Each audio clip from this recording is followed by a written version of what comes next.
12.10.1927. Der Entschluss steht fest, das Kapital nach dem Szenarium von Karl Marx zu verfilmen.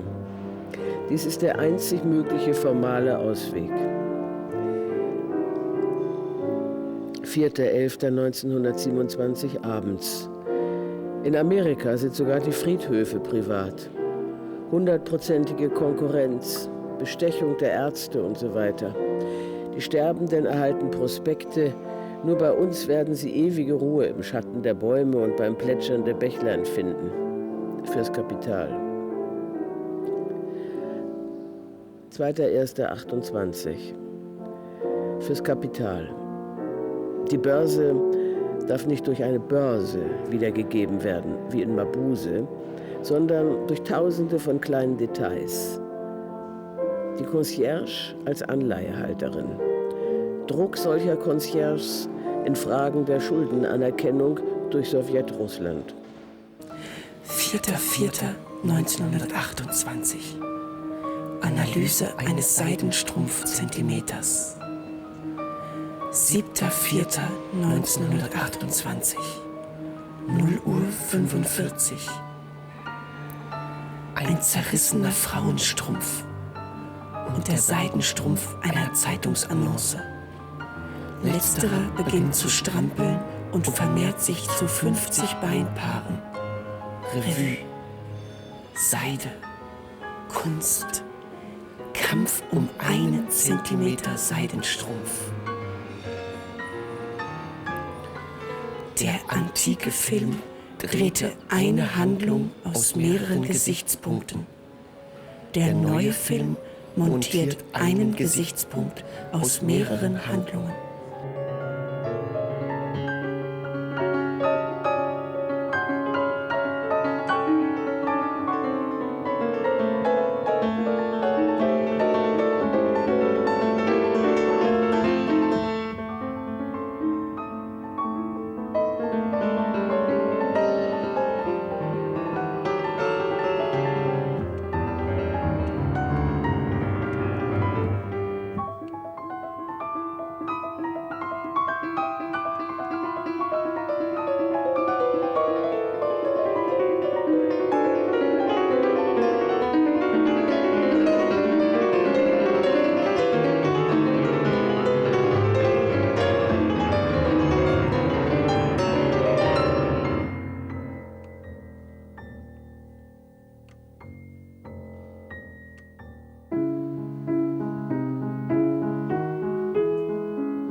Hier haben wir also den Seidenstrumpf feinster Qualität. Und hier der Strumpfhalter. Er wird um die Hüfte der Frau befestigt, hinten zugemacht. Daraufhin zieht sich die Frau vorsichtig, um Laufmaschen zu vermeiden, den Seidenstrumpf aufs wahlweise rechte oder linke Bein. Wenn ein Mann unvorsichtig, ja, diese Verbindung zwischen Strumpf, Straps und Frauenleib, ja, öffnet, dann besteht die Gefahr, dass eine Laufmasche entsteht.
Am 12.10.1927 schreibt Eisenstein, das ist die erste Eintragung in die Notaten.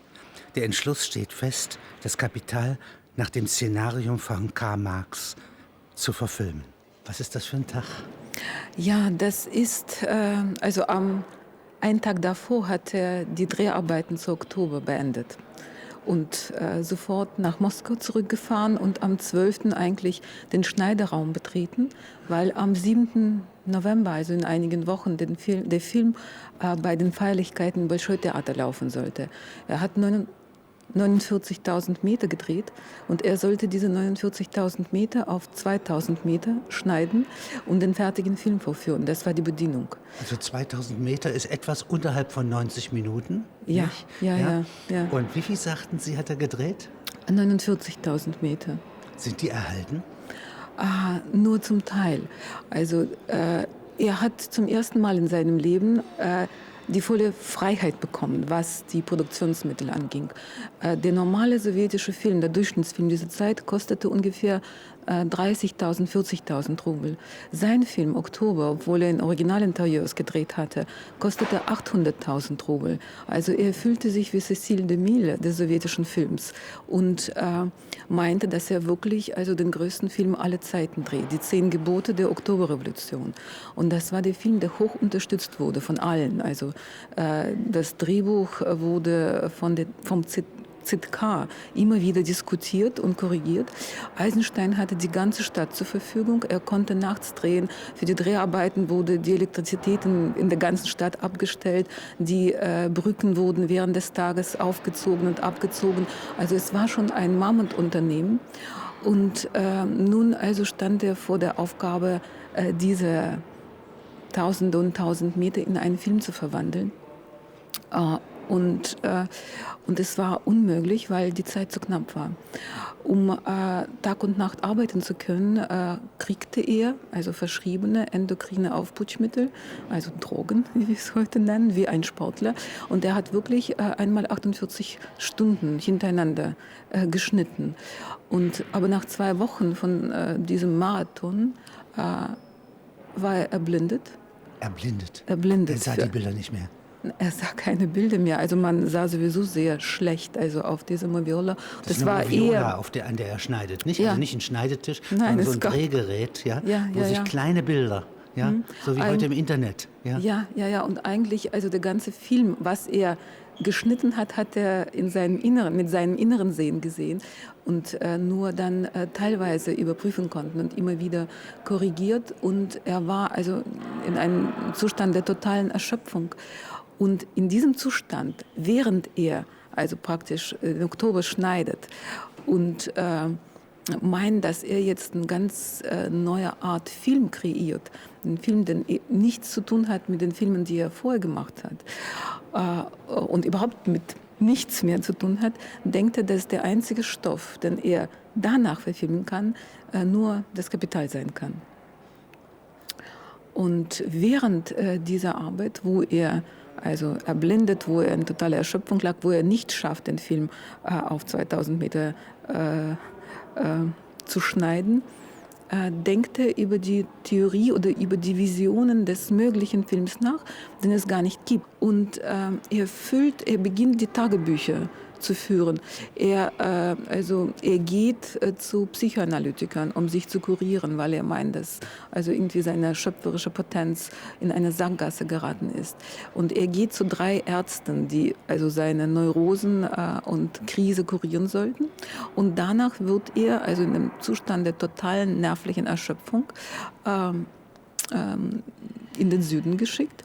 Und er nimmt mit ein Buch, das ihm gerade die Frau von Maxim Litwinow geschenkt hatte, Ulysses von Joyce, als er in den Urlaub fährt. Auf Russisch? Nein, auf Englisch. Auf Englisch.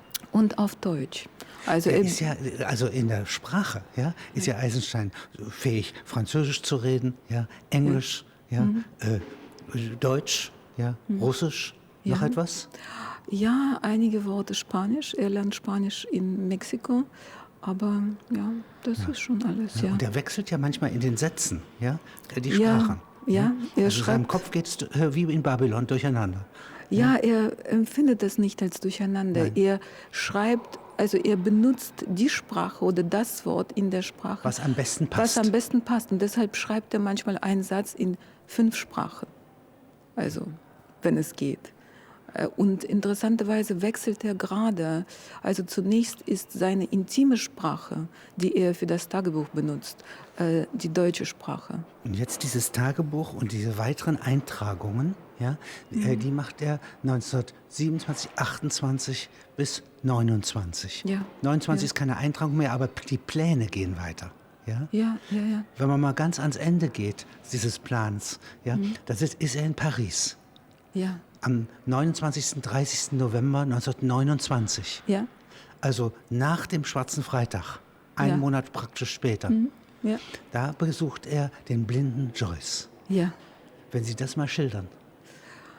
Ja, an diesem Tag kommt er aus London zurück, direkt an diesem Tag. Und das Treffen hat Leon Musinak vermittelt. Das ist ein kommunistischer oder der kommunistischen Presse nahe Filmkritiker, den Eisenstein schon in Moskau kennengelernt hat. Und sie gehen zu dritt zu Joyce. Also Eisenstein wird von Montagu und Musinak begleitet. Und bei Joyce treffen sie auf den russischen Immigranten Semyon Kotylansky, der mit Joyce Russisch lernt. Also Joyce will Russisch lernen und macht es. Und das Treffen dauert nicht sehr lange. Und Eisenstein ist auch nicht sicher, wie er darauf reagieren soll, weil die Kontakte mit den russischen Immigranten werden immer verfolgt, seine Kontakte. Und obwohl er sehr viele russische Immigranten in dieser Zeit trifft, weiß er nicht, wie er sich zu verhalten hat. Gerade in der Zeit gibt es eine Welle von Nicht-Rückkehren. Und viele Leute, die Eisenstein trifft, gehören zu diesem Kreis. Und es könnte ein trotzkistischer Kontakt sein. Es kann ein Kontakt sein mit einem Emigranten, also praktisch einem Zaristen. Ja? Alles sehr gefährlich. Ja, ist gefährlich und deshalb weiß er nicht, er erwähnt nie diesen Kotylansky in seinen Memoiren. Er schreibt, das ist eine sehr zweifelhafte Persönlichkeit, also ist dabei und begleitet unser Gespräch. Und Joyce ist erblindet, erzählt Eisenstein trotzdem, dass er Potjomkin gesehen hat. Und mehr noch, Eisenstein schreibt in seinen Memoiren, dass Joyce ihm etwas vorliest, was er nicht kann. Aber Joyce liest selbst nicht vor, er legt eine Schallplatte auf und die Stimme von Joyce liest tut das. Also diese mediale Spaltung, den Eisenstein dann in seiner Anwesenheit, in Joyce' Anwesenheit erlebt. Und Sie planen Zusammenarbeit? Ja, eigentlich Joyce denkt, dass sein Roman von 2 Regisseuren verfilmt werden kann, entweder von Eisenstein oder von Walter Ruttmann. Also was er glaubt, dass es möglich ist. Und Eisenstein denkt, dass er immer noch Kapital, also als Ulysses verfilmt. Und wenn er in seinen Notizen über die Idee schreibt, wie man das Kapital machen kann, schreibt er, dass er das genauso machen wird, wie Ulysses geschrieben ist. Es ist ein Tag oder eher.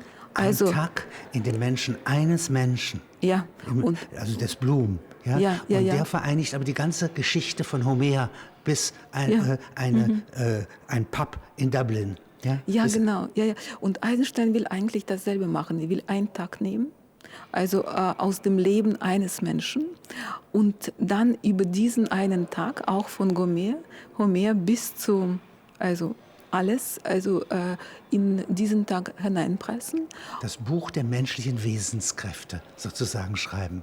Ja, vielleicht. Und er meint, dass er letzten Endes, als er in eine Straßenbahn fährt, zwischen der Strasnaja Platz in Moskau, also dort, wo ein Puschkin-Denkmal steht, zu Nikitsky oder Petrovsky Varota, also das ist wahrscheinlich 10 Minuten mit der Straßenbahn, ist nicht weit, man läuft auch eigentlich 10 Minuten, diesen ganzen Film ausdenkt und er reduziert einen Tag auf einen Abend.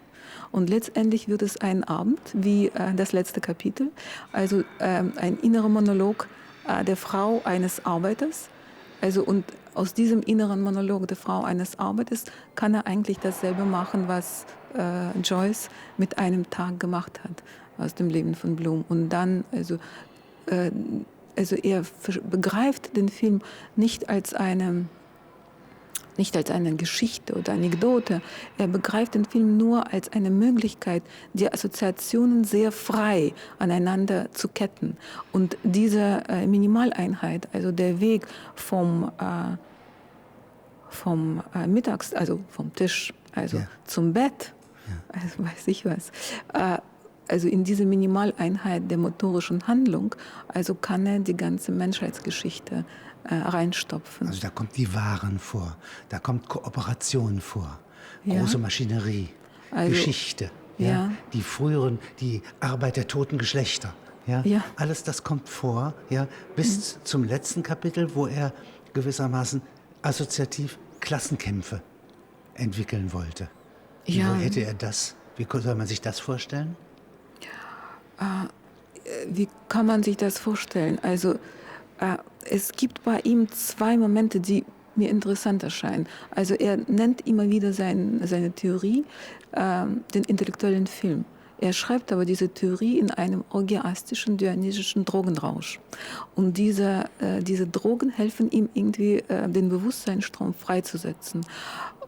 Als er Ulysses liest, also musste er auch in so einen Rausch verfallen sein, weil er darüber schreibt. Er hatte starke Zahnschmerzen und nimmt sehr viele Schmerzmittel und plötzlich also löst sich sein Körper von seinem Bewusstsein und in diesem Zustand also fixiert er einige Gedanken, also wo er meint, dass er praktisch diesen inneren Monolog, seinen eigenen inneren Monolog. Und diese Filme hat er gesehen. Ja? Ja. Und er wäre fähig gewesen, so wie Mozart Opern komponiert, auch solche Filme zu machen.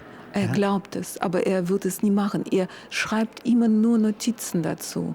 Und er denkt darüber, dass er einen Katalog der Assoziationen wie solcher Reize zusammenstellen kann und dann also aus diesem Katalog greifen kann, um also diese Kette zu bauen. Die Assoziationskette, den dann der Zuschauer von diesem nie gedrehten Film folgen konnte.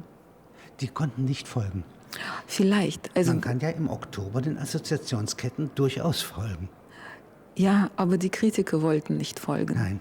Und sie meinten, dass sie nicht physiologisch genug wirkten.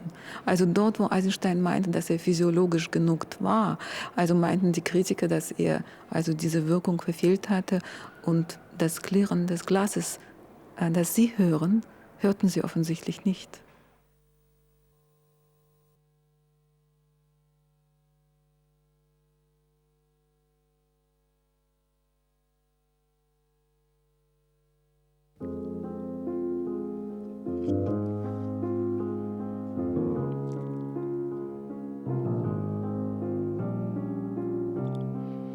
Eine Spinne verrichtet Operationen, die denen des Webers ähneln, und eine Biene beschämt durch den Bau ihrer Wachszellen manchen menschlichen Baumeister.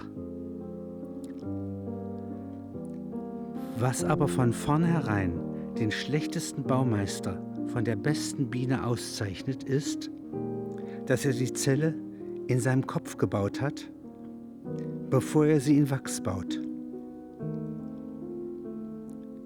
Am Ende des Arbeitsprozesses kommt ein Resultat heraus, das beim Beginn desselben schon in der Vorstellung des Arbeiters, also schon ideell vorhanden war. Nicht, dass er nur eine Formveränderung des Natürlichen bewirkt. Er verwirklicht im Natürlichen zugleich seinen Zweck, den er weiß, der die Art und Weise seines Tuns als Gesetz bestimmt und dem er seinen Willen unterordnen muss.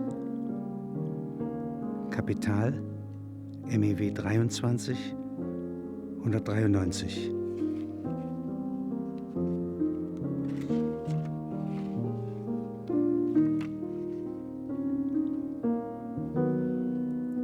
Einleitung zur Kritik der politischen Ökonomie, MEW 13.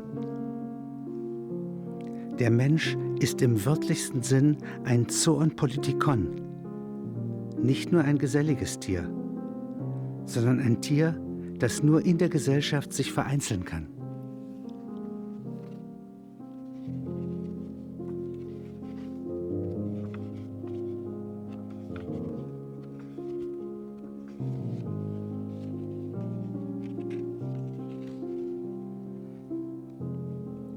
Kritik der Hegelschen Rechtsphilosophie, MEW 1.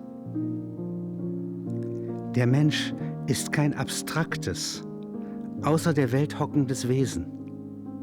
Der Mensch, das ist die Welt des Menschen.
Man sieht, wie die Geschichte der Industrie und das gewordene gegenständliche Dasein der Industrie das aufgeschlagene Buch der menschlichen Wesenskräfte, die sinnlich vorliegende menschliche Psychologie ist.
Gesetzt, wir hätten als Menschen produziert.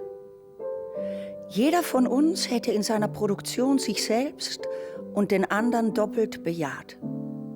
Ich hätte in meiner Produktion meine Individualität, ihre Eigentümlichkeit vergegenständlicht und daher sowohl während der Tätigkeit eine individuelle Lebensäußerung genossen, als im Anschauen des Gegenstandes die überindividuelle Freude, meine Persönlichkeit als gegenständliche, sinnlich anschaubare und darum über allen Zweifeln erhabene Macht zu wissen.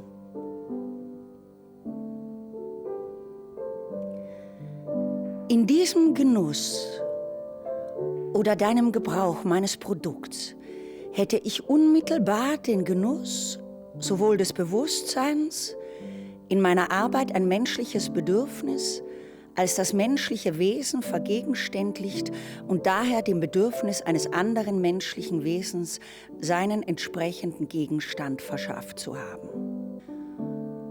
Unsere Produktionen wären ebenso viele Spiegel, woraus unser Wesen sich entgegenleuchtete. Unsere Produktionen wären ebenso viele Spiegel, woraus unser Wesen sich entgegenleuchtete. Gesetzt, wir hätten als Menschen produziert. Jeder von uns hätte in seiner Produktion sich selbst und den anderen doppelt bejaht. Unsere Produktionen wären ebenso viele Spiegel, woraus unser Wesen sich entgegenleuchtete.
Sex with aliens is the big problem with the modern savage. So don't tell them who we are. We're zero space. Camps are getting smaller, but cities are growing all the time. Yellow man has dwindled to hiding in women's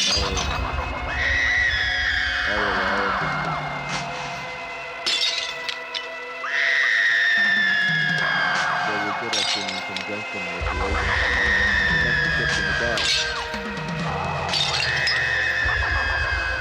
I've already achieved several infrared.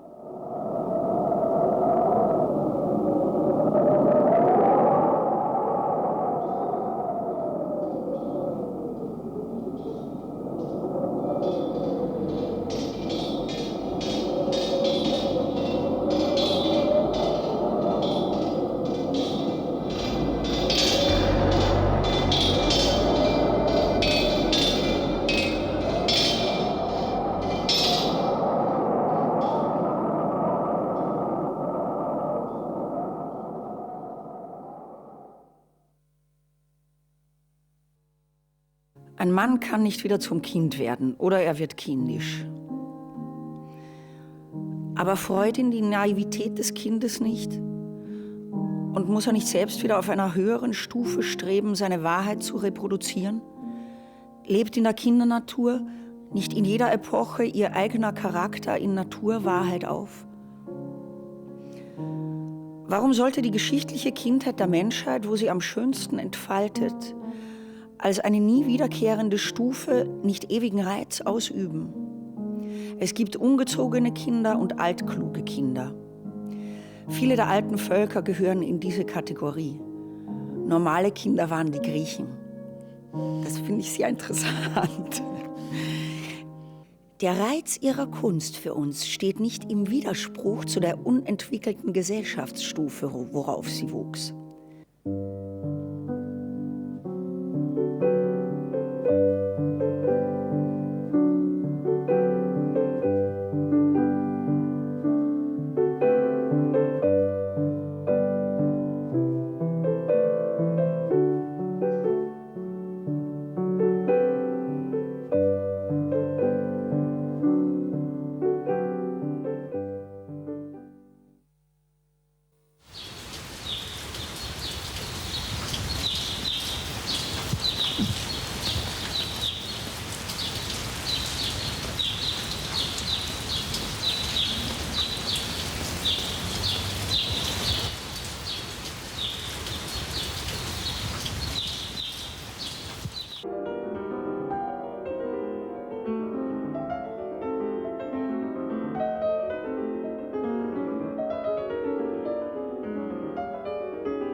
Das ist einfach Wasser. Du, deine Schuhe, deine Beine, dein Arm, deine Hände, es ist Wasser. Auch wenn es praktisch noch ein bisschen etwas anderes da drin hat.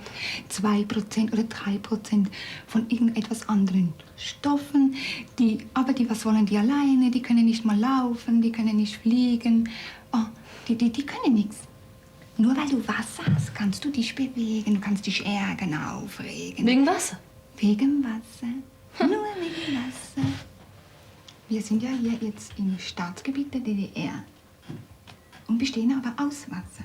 Wir kommen aber aus der Ozeane, aus der vielen verschiedenen Ozeane mit einer angenehmen Temperatur von 37 Grad. Klassenkämpfe hin oder her. Lass das Wasser beiseite, wir sind hier zu einer Schulung über Klassenkämpfe. Klassenkämpfe der Ozeane. Sie sind Ozeane, sie sind Wasser. Ozeane und Klassenkämpfe. Temperatur angenehm, flüssig. Es geht um andere Klassenkämpfe, nicht um Wasser. Und wir sind auf dem Staatsgebiet der DDR jetzt. Aber vorher waren wir im Wasser. Flüssig. Vorher und Wasser. Wasser. Konzentrier dich auf die Schulung. Schulung? Eine Ozeanschule? Eine Schulung im Ozean? Gab's das, wo wir herkommen? Sind wir geschult? Haben wir eine Ozeanschulung? Klassenkampf hin oder her? Er besteht aus Menschen, die eben aus Wasser bestehen. Das heißt folglich Klassenkampf gleich Wasser. Aus Wasser wird ja auch Kraft gewonnen.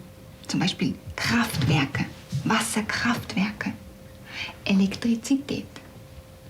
Und eine Sowjetmacht braucht man zu elektrifizieren und dabei käme heraus ein Kommunismus. Wir sind zwar stillgelegte Ozeane, jetzt im Moment. Staatsgebiet der DDR ist trockengelegter Ozean.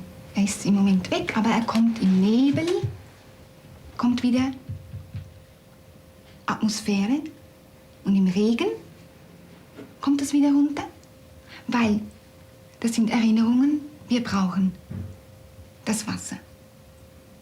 In irgendeiner Form, weil wir eben sind. Wir brauchen auch die Erinnerung. Regen, Nebel, Dampf. Auf dem Staatsgebiet der DDR gibt es zwar wohl, wie gesagt, Schlösser und Burgen, und die bestehen aber aus Wasser. Der Ozean ist zwar weg, über meinem Kopf ist er weg, aber die DDR ist eigentlich ein Teil des Ozeans. Wieso besteht der eigentlich aus Wasser? Weil an einem Klassenkampf sind ja das Wichtigste, wer da daran teilnimmt, wie er entsteht, sind Menschen.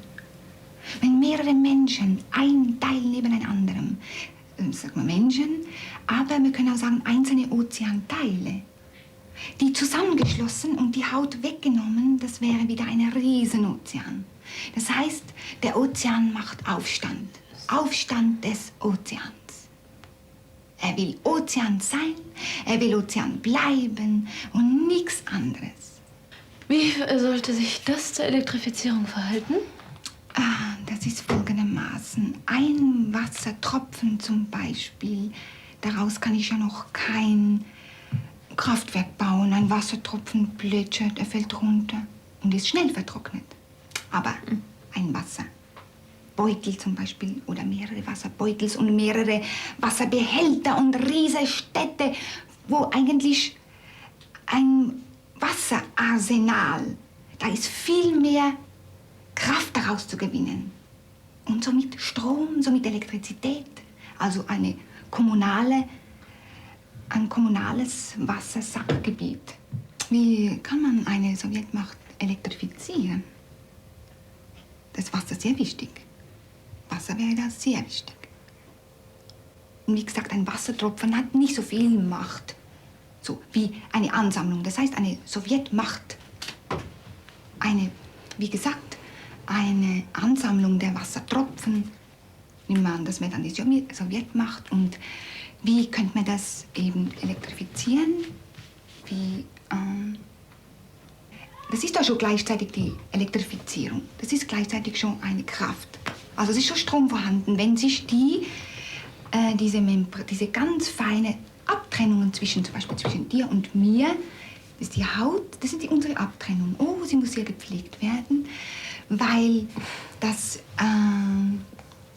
sonst können wir uns nicht unterscheiden. Von einem Wasser, von dem anderen Wasser wäre ja nicht zu unterscheiden. Wie soll das mit der Elektrifizierung wieder zusammenhängen? Das ist halt folgendermaßen. Das heißt, wir müssen ja auf unsere gemeinsame Herkunft müssen wir uns besinnen. Du Wasser, ich Wasser, also zusammen. Auch wenn das verschieden ist, du andere Haare hast, du andere Augen, aber wir bestehen aus Wasser. Gut. Wir müssen uns besinnen auf das Wasser und schon haben wir eine Verbindung zusammen. Ganz sehr wichtige Angelegenheit, die aber gleichzeitig auch gepflegt werden muss. Also, du musst dich pflegen, ich muss mich pflegen, aber nicht jetzt einfach nur die Haut.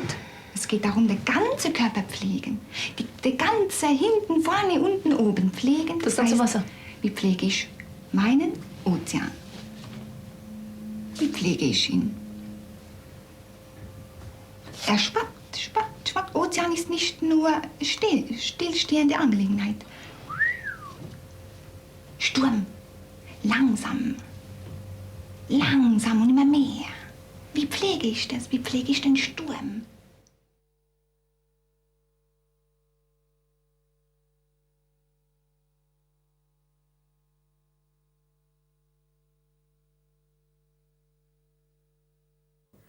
Wenn der wirkliche Leibliche auf der festen, wohlgegründeten Erde stehende, alle Naturkräfte aus- und einatmende Mensch seine wirklichen gegenständlichen Wesenskräfte durch seine Entäußerung als fremde Gegenstände setzt, so ist nicht das Setzen Subjekt, es ist die Subjektivität gegenständlicher Wesenskräfte, deren Aktion daher auch eine gegenständliche sein muss. Das gegenständliche Wesen wirkt gegenständlich und es würde nicht gegenständlich wirken, wenn nicht das Gegenständliche in seiner Wesensbestimmung läge. Es schafft, setzt nur Gegenstände, weil es durch Gegenstände gesetzt ist, weil es von Haus aus Natur ist. In dem Akt des Setzens fällt es also nicht aus seiner reinen Tätigkeit in ein Schaffen des Gegenstandes, sondern sein gegenständliches Produkt bestätigt nur seine gegenständliche Tätigkeit.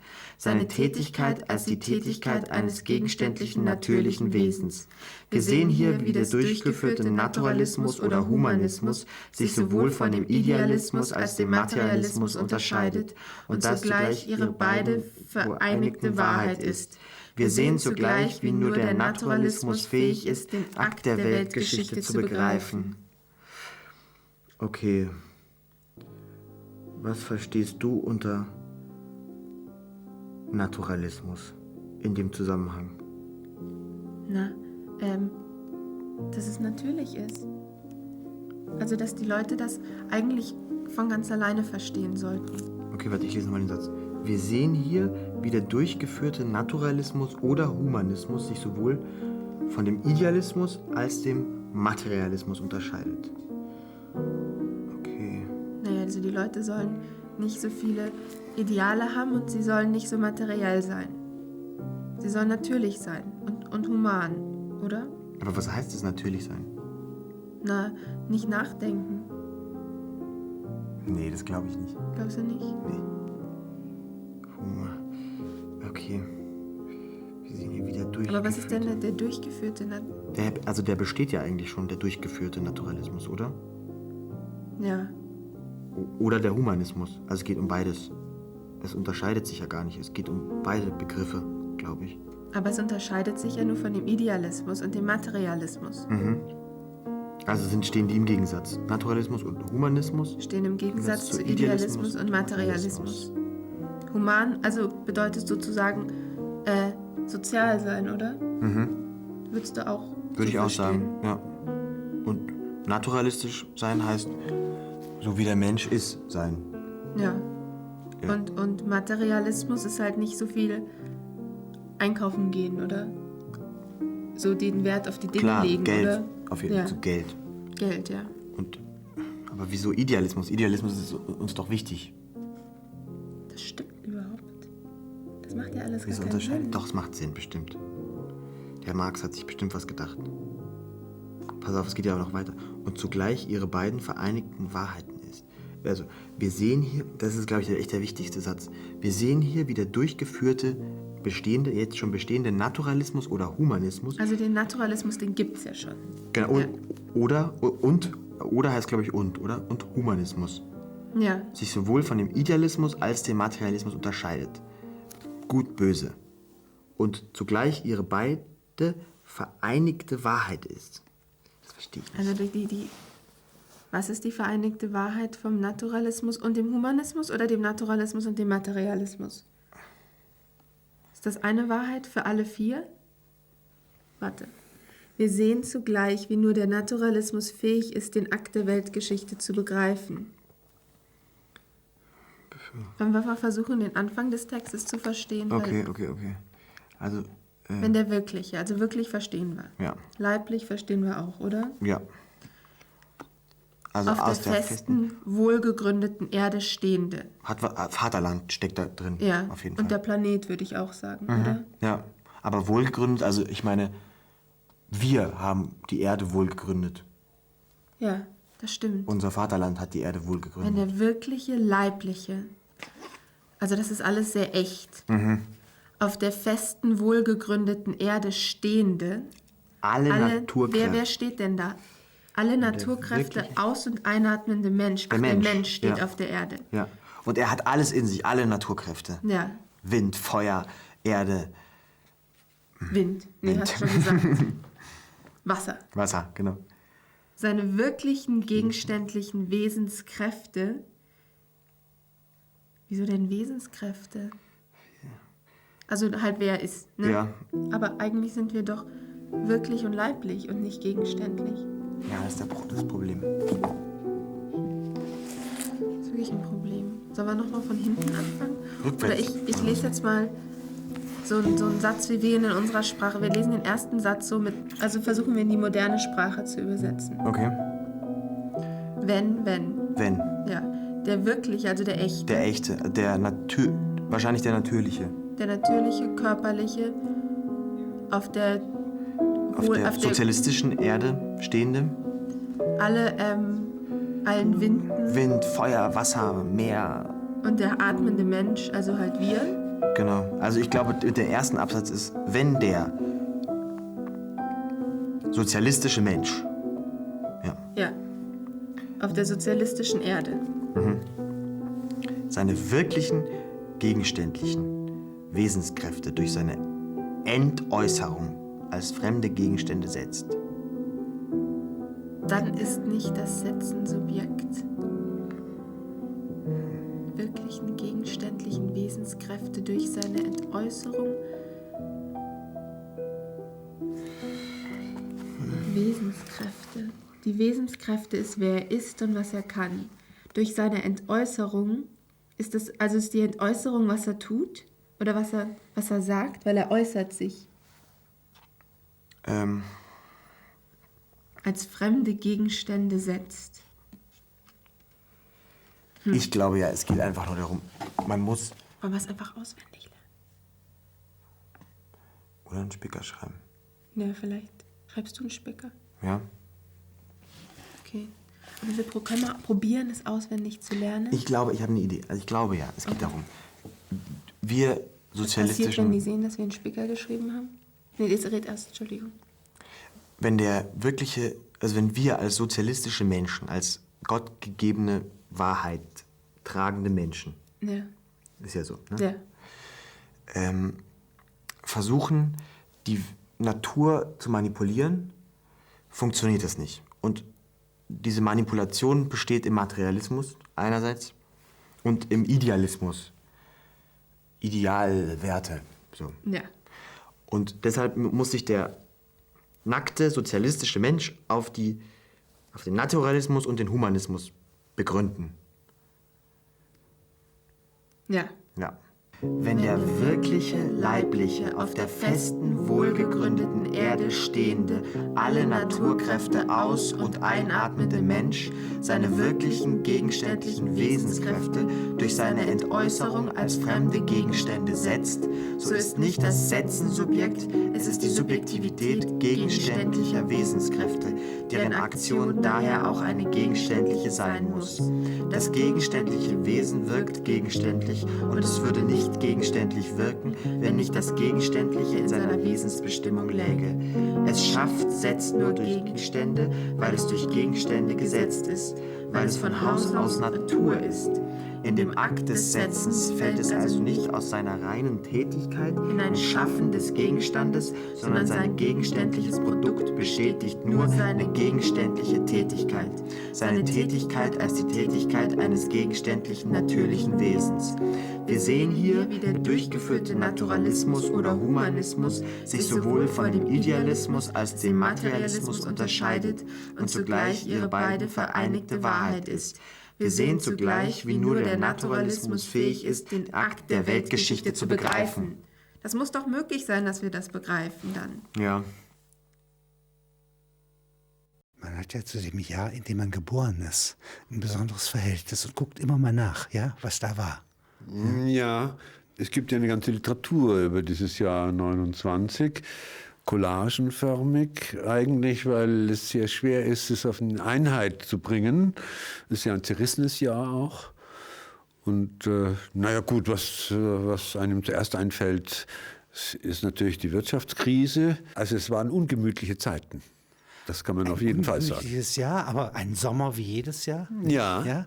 Und dann im Herbst diese Katastrophe. Ja. Und wenn Sie mal sich in diesen Eisenstein hineinversetzen, ja, der in diesem Jahr jetzt seinen Notizen folgend so ein Riesenprojekt vor sich herträgt, von dem er annimmt, dass Gaumont oder Hollywood oder aber die Sowjetunion ihm den Auftrag dafür gibt. Ja. Er hat den Auftrag ja nicht bekommen. Er hat viele Aufträge nicht bekommen. Ich glaube, solche Leute sind industriell auch zu querständig. Also in der großen Industrie kann man sagen, ich meine, er hat ja auch sich mit Joyce beschäftigt und das war auch jemand, der gerade nicht verkehrsfähig war im industriellen Sinn. Nein. Nicht nur, dass er blind ist zu dem Zeitpunkt, sondern dass er im Grunde jetzt noch restriktive Ideen hat. Ja. Also nicht jeder darf seinen Ulysses verfilmen, sondern nur Ruttmann oder Eisenstein. Hat er gesagt? Und dann noch ein dritter. Ja. Ah ja. Ja, er hat war sehr wählerisch. Aha, ja. aha. Also da gab es bereits Verhandlungen darüber. Da gab es Verhandlungen darüber, ja. Nicht? Aber er schloss aus, dass irgendeiner anderen die Begabung hätte, das zu verfilmen. Ja, das ist auch bemerkenswert damals. Man könnte es auf die Formel bringen, man kannte sich. Und das ist ja auch merkwürdig, weil die Leute waren ja nicht so mobil wie heute. Also jedes Schulkind war in New York und so war das ja damals überhaupt nicht. Und trotzdem gab es so eine kleine Community der Eingeweihten, möchte man sagen. Die wussten das. Nun sieht man in den Plänen von Eisenstein, dass zum Beispiel die Weltwirtschaftskrise gar nicht vorkommt. Ja. Sein Ansatz war ein anderer. Aber ich glaube, es ist auch ein zu viel vorhanden, zu viel von Ansätzen in diesen Notizen. Das kann man so gar nicht realisieren, was er sich da alles ausgedacht hat. Er war ja offensichtlich auch jemand, der mit ungeheuren Mengen von Material, also ich nenne das die Walfischmethode. Also man lässt das ganze Meer reinkommen und dann sammelt sich das. Etwas bleibt übrig. Was übrig bleibt. Offensichtlich muss er so vorgegangen sein. Und zunächst hat man den Eindruck, es ist Kraut und Rüben. Also alles ist möglich. Und das kann ja nur in einem solchen Kopf stattfinden, wie dieser Eisenstein. Wenn Sie jetzt mal mit der Kraft der Poetik, sich diesen Schwarzen Freitag vornehmen würden, wäre das besingbar? Es ist ja eigentlich ein Ereignis, das auch nachwirkt und sozusagen den praktischen Teil nachliefert. Ich wünschte mir immer, dass Marx so ein Phänomen beschrieben hätte seinerzeit. Aber wissen Sie, das ist tatsächlich, da gibt es ziemlich große Darstellungsprobleme. Eisenstein sagt ja auch, man soll die Börse nicht fotografieren. Nein. Sagt er. Ja, und da gibt es riesige Darstellungsprobleme. Ich meine zum Beispiel, ich habe mir immer gewünscht, ich würde mal ein richtig langes Wirtschaftsgedicht schreiben. Ein Gedicht über die Wirtschaft. Das wäre doch ein toller Gegenstand, ja? Die Schwierigkeiten sind aber groß. Warum ist es nicht entstanden? Weil ich nicht damit fertig geworden bin, kann man vielleicht sagen. Es gibt auch sehr wenig Vorbilder für so etwas. Ja? So, in der Antike gibt es ja die Chöre, ja? Die können ja ganze Zusammenhänge beschreiben. Ja. Und gut, in einem Drama stellt sich die Sache auch noch ein bisschen anders dar. Ich meine, auch da ist vielleicht nicht immer der beste Brecht, aber da gibt es die Johanna der Schlachthöfe, ist ja nicht schlecht. Ja schon, das ist eine Ahnung auch von Börse. Ja, nicht? Ja, das ist alles richtig. Aber lyrisch ist das ein Gegenstand, muss einen Grund geben dafür, dass Sie in der gesamten lyrischen Literatur sehr wenig darüber finden. Ja. Das ist eigentlich, sonst die Gedichte reden ja von allem Möglichen und es bleibt sonderbar ausgespart. Also die Wirtschaftler selber, zum Beispiel das Reichsfinanzministerium, das hat so etwas gemacht. Also für eine Adventsfeier im Jahr 1941 haben sie gemacht, die Bilanz, die Aktivseite tritt auf, die Passivseite antwortet. Ja? Die Erläuterungen kommen aus dem Souffleurskasten. Das heißt, sie haben versucht, eine Dramatisierung... Eine Art Charade so eine Charade des Finanzgeschehens. Aber war auch nicht dramatisch hörbar zu machen. Natürlich nicht. Also ich glaube, das hat auch objektive Gründe. Das ist nicht nur, dass man vielleicht nicht begabt genug dafür ist, sondern es hat auch objektive Gründe, diese Darstellungsprobleme. Ich meine, selbst ein Gegenstand wie Geld, es ist ja den meisten Leuten schon nicht klar, der Unterschied zwischen Geld und Kapital.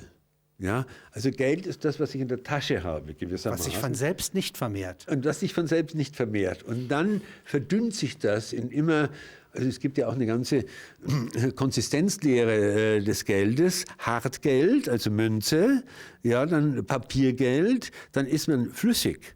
Da wird es zu Geld strömen. Es ist also irgendwie flüssig. Und die höchste Stufe ist das elektronische Geld. Das ist nur noch ein elektrischer Impuls.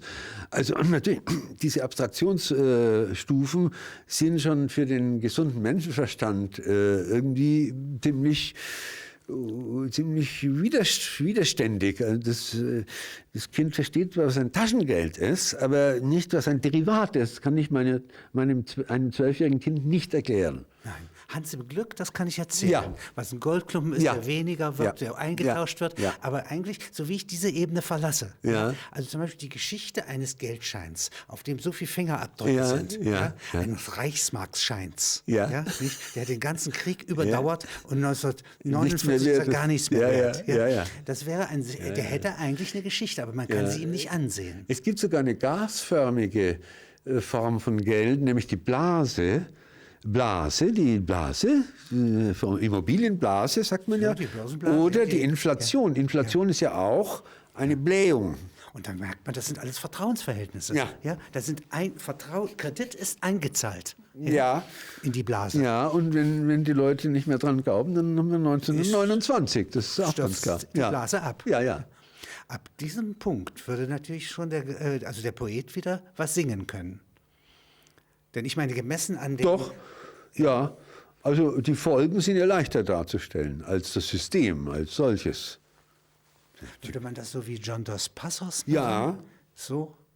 Ja. Mit großer Montage. Ja. Das heißt eben dem Vertrauen, das System notwendig ist, entspricht auch ein Misstrauen in das ganze Arrangement. Und ich glaube, das ist auch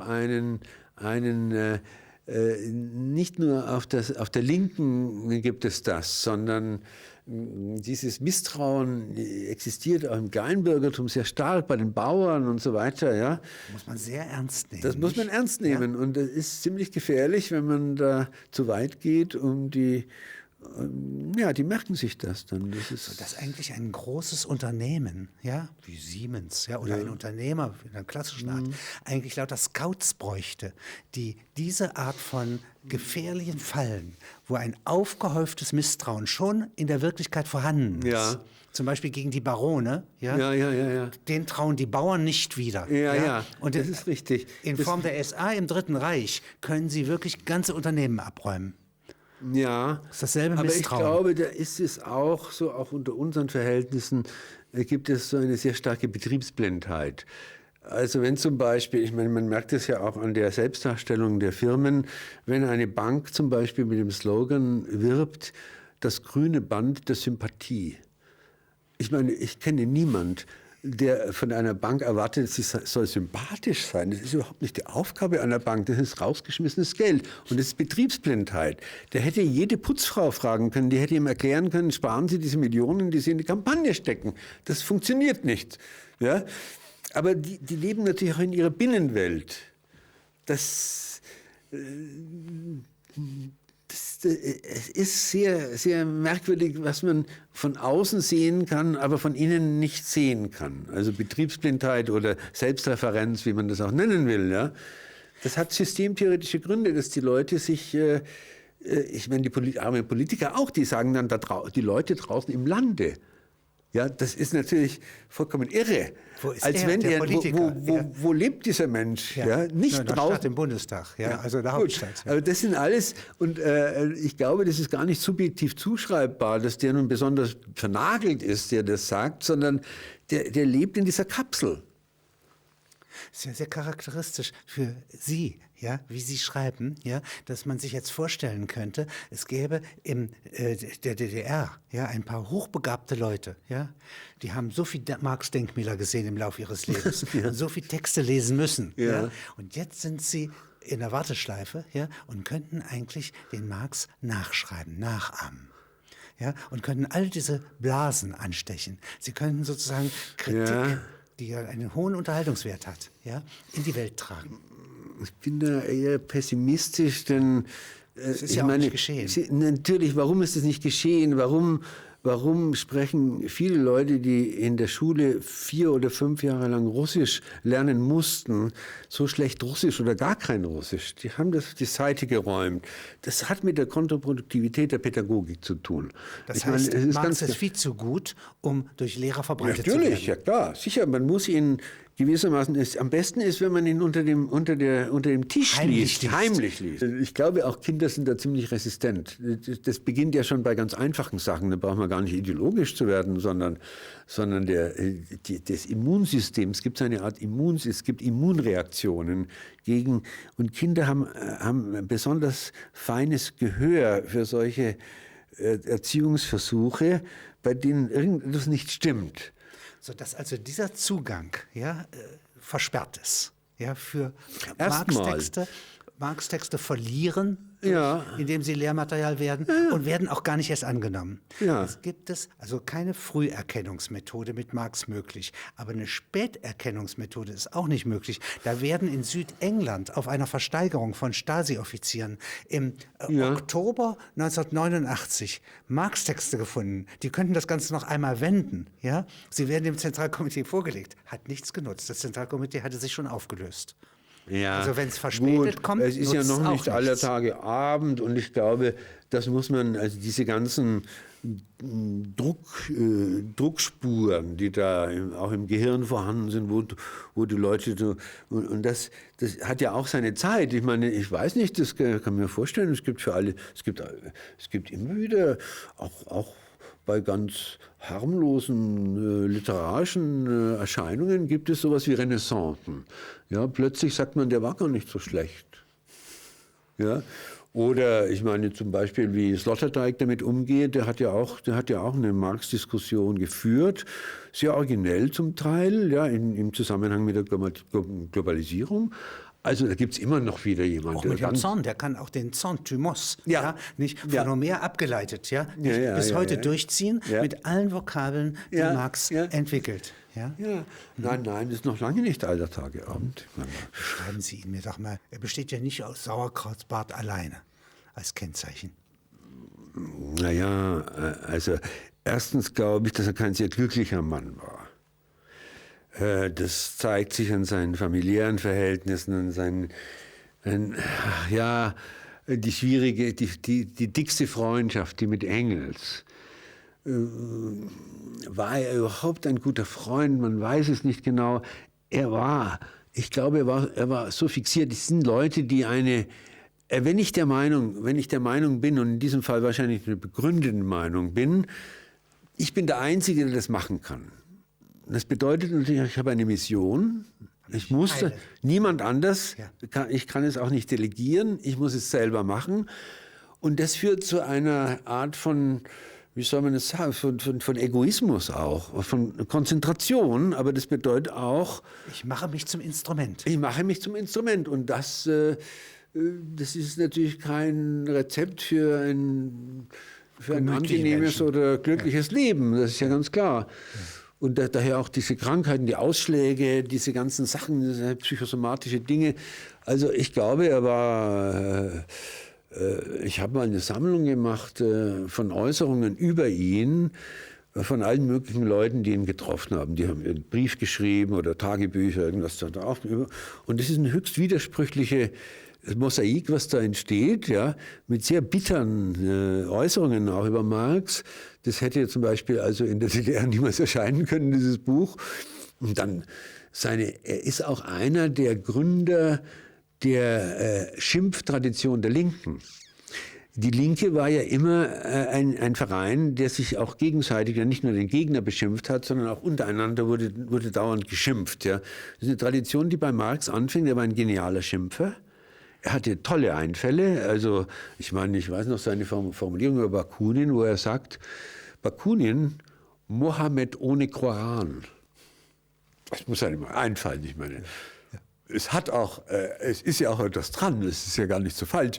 Und so hat er sich da ausgelassen und Lenin hat es dann noch weitergetrieben und dieses ganze Trampeln der Linken ist eigentlich eine Merkwürdigkeit, dass man dem nicht von vornherein sagt, da gehe ich gar nicht erst rein, ja, weil jeder wird zum Verräter, zum Renegaten, zum Opportunisten, so diesen und jenen. Das ist wirklich eine Riesentradition und meiner Meinung nach beginnt die bei Marx.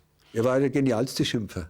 Was für Bilder gibt es im Jahr 1929, die man hätte verfilmen können? Unter dem Gesichtspunkt Kapital. Ja, also zum Beispiel jetzt in der heutigen Immobilienkrise in Amerika gibt es diese tollen Fotos von Leuten, die aus ihren eigenen Häusern fliehen. Und man sieht, dass die zum Teil demontiert sind, die Häuser schon. Also das Waschbecken funktioniert nicht mehr. Und der Grund ist, dass der konnte die Raten nicht bezahlen. Dann gibt es in Amerika ja keine Meldepflicht. Also es gibt kein Einwohnermeldeamt. Der kann also einfach abhauen. Der flieht vor seinem Eigentum. Das finde ich zum Beispiel schon ein sehr sprechendes Bild, wenn man das zeigen kann. Ja? Und solche Bilder muss es ja damals auch gegeben haben. Und natürlich gab es aber damals bei der Bildproduktion schon ein sehr starkes politisches Interesse. Das heißt, die hatten alle mehr oder weniger agitatorische Funktion. Die Suppenküche, ja, also das Elend wurde ausführlich dargestellt. Unklar, mit welcher Stoßrichtung, was das jetzt nun eigentlich zeigen soll. Dann wurde dargestellt, dass Weizen vernichtet wurde. Ich erinnere mich an solche Fotos, ja. Das ist alles, sagt schon etwas. Dann kommt daneben, dann kann man natürlich gegenschneiden, dann kommt eine mondäne Modenschau, die gab es ja auch noch in der Krise.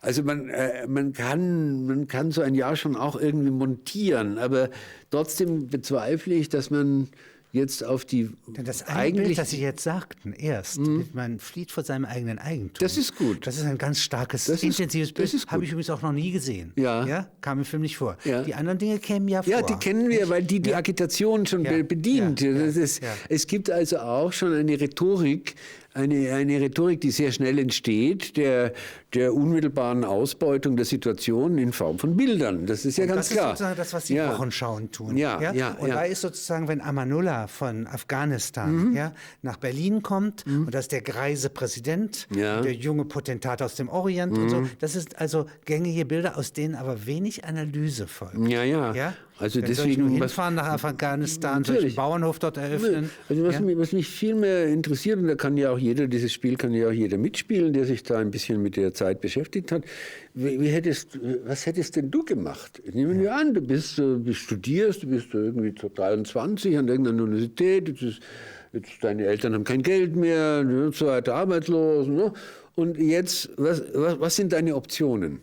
Und diese Optionen, die Polarisierung war schon so stark, dass man in dieser Zentrifuge an die Ränder geschleudert wurde gewissermaßen. Ja? Also gehe ich jetzt zu den Rechten, gehe ich zu den Kommunisten. Und es war sehr schwer, sich dagegen zu wehren. Da waren ungeheure Fliehkräfte am Werk. Und jetzt kommt es darauf an, wie. Und deswegen ist es interessant, im Detail zu studieren, in welchen Dilemmata, in welchen aufgedrängten, nicht selbstgewählten Alternativsituationen, die sich die Leute befunden haben. Und da finde ich, da kann man sich auch reindenken. Das kann man ruhig mitmachen und sagen, hätte es sich zerrissen oder was, wie. Und dadurch entsteht auch dieser andere Aspekt, der auch sehr interessant ist bei der Zeit, nämlich der Aspekt des Doppellebens, dass immer mehr Leute gerieten in Situationen, wo sie nicht mehr ein einheitliches Leben führen durften oder konnten. Daher diese ganze Sphäre der Provokationen, der Geheimdienste, dieser merkwürdigen, da gibt es Fronten, da gibt es merkwürdige Gruppenbildungen. Zum Beispiel auch in der Linken gab es dann Leute, die wollten nicht mit den Moskauern gehen, die wollten aber auch nicht Sozialdemokraten sein. Und dann gab es diese ganzen sehr interessante, oft intellektuell hochproduktiven Leute, wie Korsch zum Beispiel. Und davon gab es sehr viele, die alle zermahlen worden sind, dann schließlich durch den Gang der Geschichte. Die konnten sich nicht, die Trotzkisten, alle diese. Und ich muss zugeben, dass mich das interessiert, weil ich denke, man hätte bestimmt nicht sich damit zufrieden geben können, zu sagen, ja, ich schließe mich denen an, ich schließe mich denen an, sondern irgendwie hätte man doch ein paar Leute vielleicht gekannt, die anders denken und an die, wenn es nur 3 oder 4 waren. Und was folgt daraus dann? Was folgte für die Biografie? Wie entgehst du später dem Konzentrationslager und diese ganzen Implikationen, die das hat? Man wusste ja noch gar nicht, wie lebensgefährlich das Ganze war vielleicht. Das wusste man nicht. Und es ist ein eigenartiger Gegensatz, dass man auf der einen Seite glaubt, dass man noch die Welt wenden kann. Ja. Also ich kann zum Beispiel die Reichswehr nicht reformieren, aber ich gehe als Ausbilder nach China. Ja. Chiang Kai-sheks Truppe kann ich noch einmal in Gang bringen. Ja. Ich kann mein Glück machen, aber ich kann auch die Welt verändern. Coole Wampe. Ja, sicher. Der Film, aus dem Jahr. Oder ich meine, schon früher, Hammerstein geht nach Russland, kooperiert mit der Roten Armee. Ja. Oder er geht zu Hindenburg und versucht, Hitler abzuwenden. Letzte Minute, lauter solche Geschichten, wo es dann immer, soll man putschen?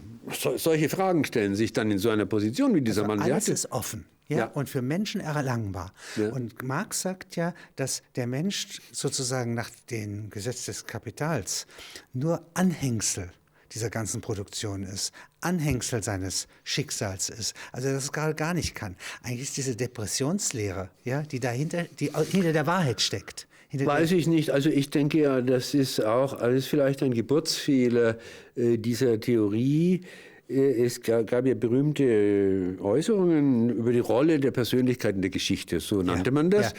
Und die war möglichst klein zu halten, weil das waren ja alles die objektiven Verhältnisse, die Produktionsverhältnisse und so weiter. Das ermutigt doch. Und erstens ist es nicht gerade motivierend, aber zweitens fragt man sich auch, das stimmt ja gar nicht. Das stimmt ja gar nicht. Ohne einen Napoleon hätte diese ganze französische Geschichte ganz anders ausgesehen. Von unserem österreichischen Reichskanzler wollen wir mal gar nicht reden. Das ist auch eine Figur, wenn die wirklich rechtzeitig beseitigt worden wäre, hätte es einen anderen Lauf genommen. Das ist doch ganz klar. Also ich glaube, das ist eine Schwäche der Theorie. Eine Schwäche der Theorie. Ja. Und eine Stärke der poetischen Verknüpfung wäre es, wenn ich jetzt Napoleon erzähle, gar nicht lange mich aufhalten damit, dass er am Ende scheitert, was doch enttäuschend ist, sondern inzwischen überspringe auf die preußischen Patrioten, inklusive der Hasstyrannei oder der Hasstirade von Kleist. Ja.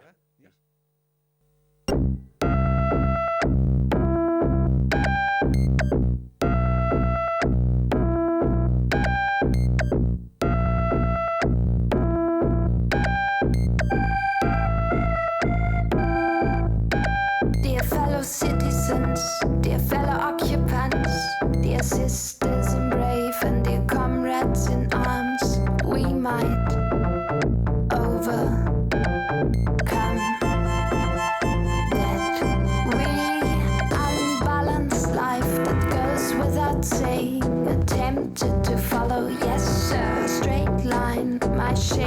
to blame.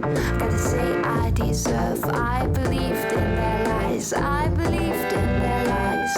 When all of the beauty seemed just to be wrong, then all of their wording seemed to belong to their everyday Prozac, their everyday lie, their everyday banging in my day-to-day mind.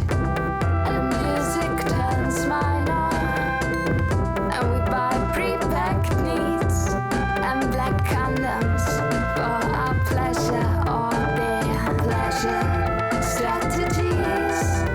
And we all are invited to the big bingo show, and we dance to the music from all too well known. And we raise up our hands and we take this for real, but we should not agree to their predicted deal. We live in the bulletproof single apartments while planning family trees, and talk about taking action while wearing their diesel tees. We don't sweat, we should perfume, we're not ugly, we're delights, kept in uniforms and shopping malls. We are pre-rendered dolls, educated for the system, cultivated, liberalized and ready-made and Hollywood movie sized. And we all are invited to that big bingo show, and we dance to the music from all too well known. And we raise up our hands and we take this for real, but we should not agree to their predicted deal. No, we shall overcome. And beat them monitoring arms and spray graffitis on their walls to let them know that we're no longer their obedient toys. We shall overcome.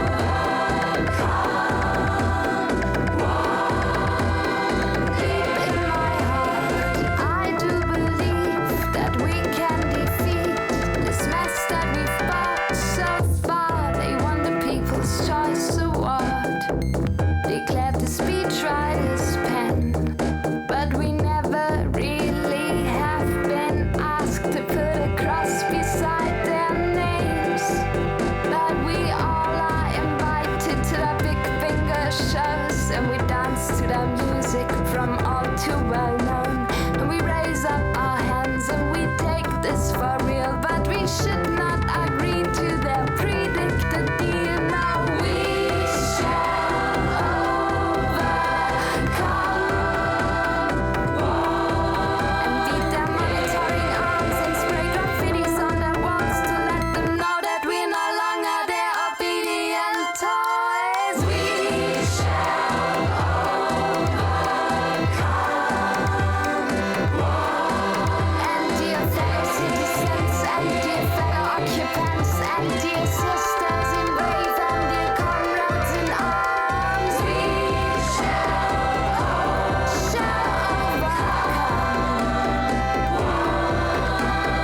Deep in my heart, I do believe that we can defeat this mess that we've brought so far.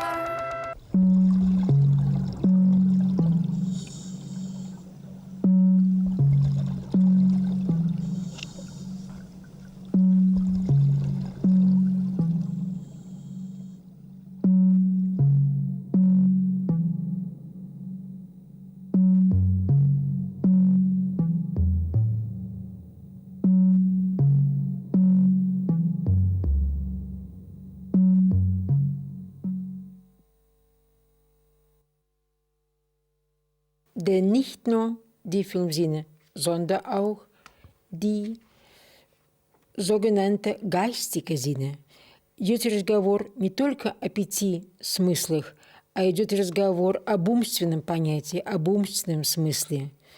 Die praktischen Sinne wollen, lieben, mit einem Wort der menschliche Sinn, die Menschlichkeit der Sinne. Идет разговор о том, что это человеческий смысл.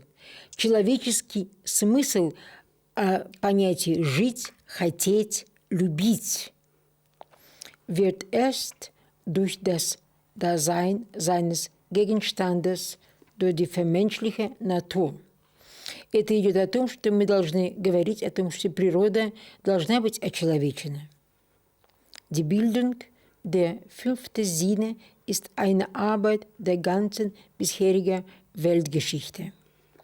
Образование – это и есть 5 смыслов работы создания всей современной на сегодняшний день мировой истории. Denn nicht nur die 5 Sinne, sondern auch die sogenannten geistigen Sinne. Heißt auf Russisch?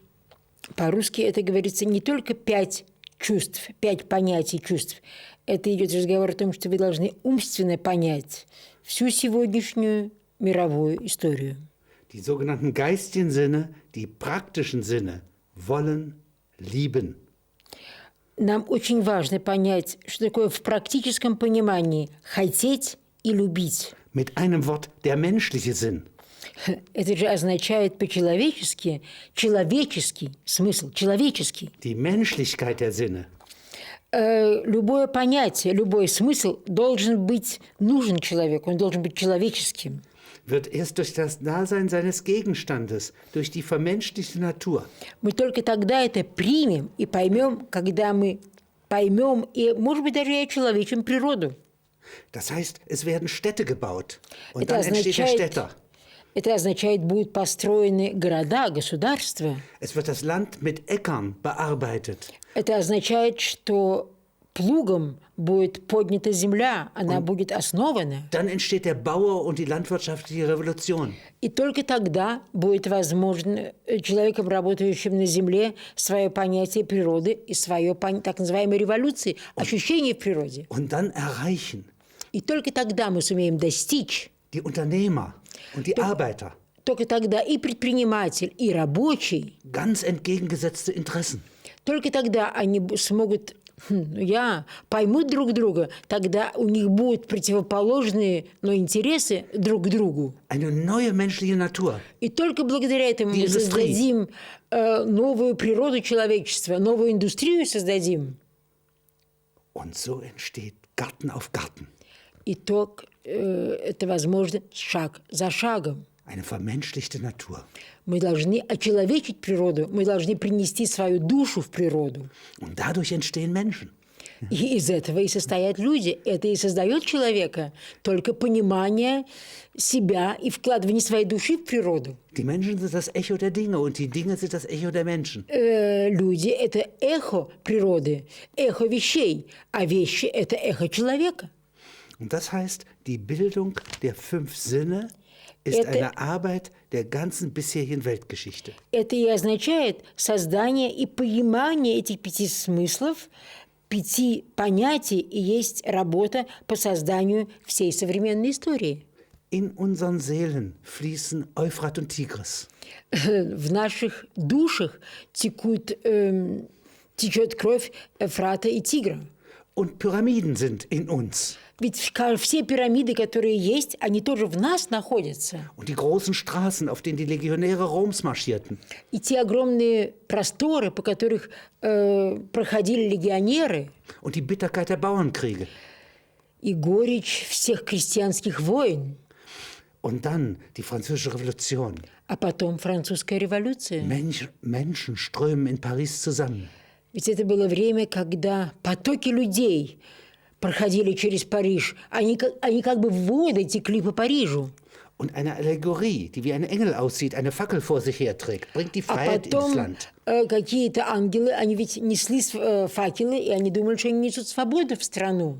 Und dann wieder die Bitterkeit britischer Fabriken. А потом снова горечь британских фабрик. Und Schiffe.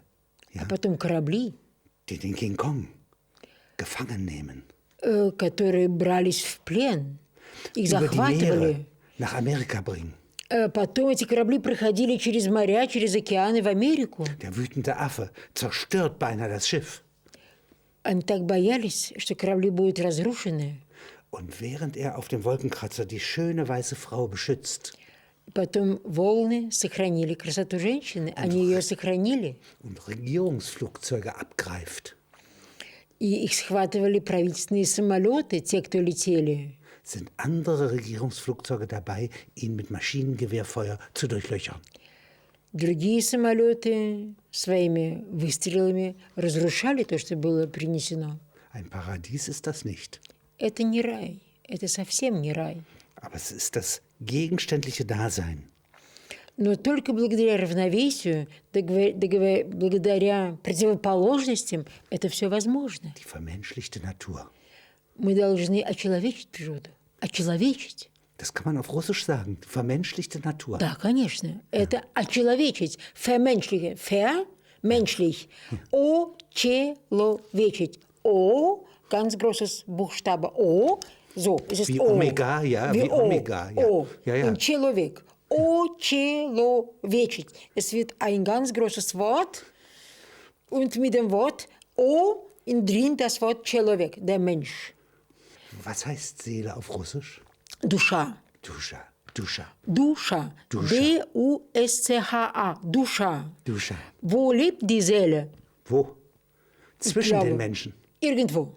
Ja, aber genau, wenn ein Mensch auf den anderen reagiert, wenn ein Ding auf einen Menschen reagiert, ja, dann kommt das Wort, diese dann Begriff, zieht die sie Seele. sich dahin. Ja, klar. Ja. Es kann man so sagen, er ist ein seelischer Mensch. Ins Russische sagt man, und душевный человек. Das heißt, er ist bereit, deine Probleme auf sich selbst nehmen. Er ist bereit, dir deine Probleme geben. mit mir zu teilen. Mit mir zu teilen und dir helfen. Ja. Nicht nur teilen. Ja. Das ist zu wenig. Ja. Helfen. Helfen. Es gibt sogar so interessante Sprichwort in der russischen Sprache. Ich bin bereit, mein letztes Hemd für dich abgeben. Ja. Das ist auch selig. Ja. Wenn ich bereit. Das alles, ist Seele oder selig? Selig. Selig. Selig ist ein christlicher Begriff. Ja, das macht nichts, weil dieses Wort selig ist bei sehr vielen Leuten ist schon dieser christliche Begriff. Heute kommt aber bei Marx nicht vor. Das macht nichts. Die Leute haben das irgendwann Marx gelesen, das Buch zugemacht und als Prüfung abgegeben. Ja. Aber das Wort die Seele haben sie zwischen den Leuten geblieben. Wurde nicht geprüft. Es wird nie geprüft. Führte zu keinen Karriereaufstieg. Ja? Nein. Aber war der kleine Vorrat, das kleine Licht im Herzen. Das ist kleine Licht. Und wenn über Mensch gesagt wird, er ist selig, er hat die Seele, das ist immer ein ganz positiver Begriff. Jeder... Gibt es Lieder darüber? Lieder kann ich nicht sagen, aber gibt es... Sozusagen über Liebe gibt es ja jede Menge Liebe. Über die Seele, nein, spricht man nicht so gut. Nein. Aber gibt es ganz böses Begriff, der Mensch ist seelenlos, бездушный человек. Seelenlos. Seelenlos. Seelenlos ist eigentlich wie verdammt. Ja? Kann man so sagen. Aber genau dieses Wort, бездушный человек, der Mensch hat keine Seele. Aber Verdammte dieser Erde, die sich vereinigen, sind auf Eroberung von Seele aus. Ja, aber wenn über Mensch so gesprochen wird, das heißt, der Mensch kann man vergessen. Das ist das schlechte Kriterium. Es wird so nicht schriftlich geschrieben. Wenn über jemanden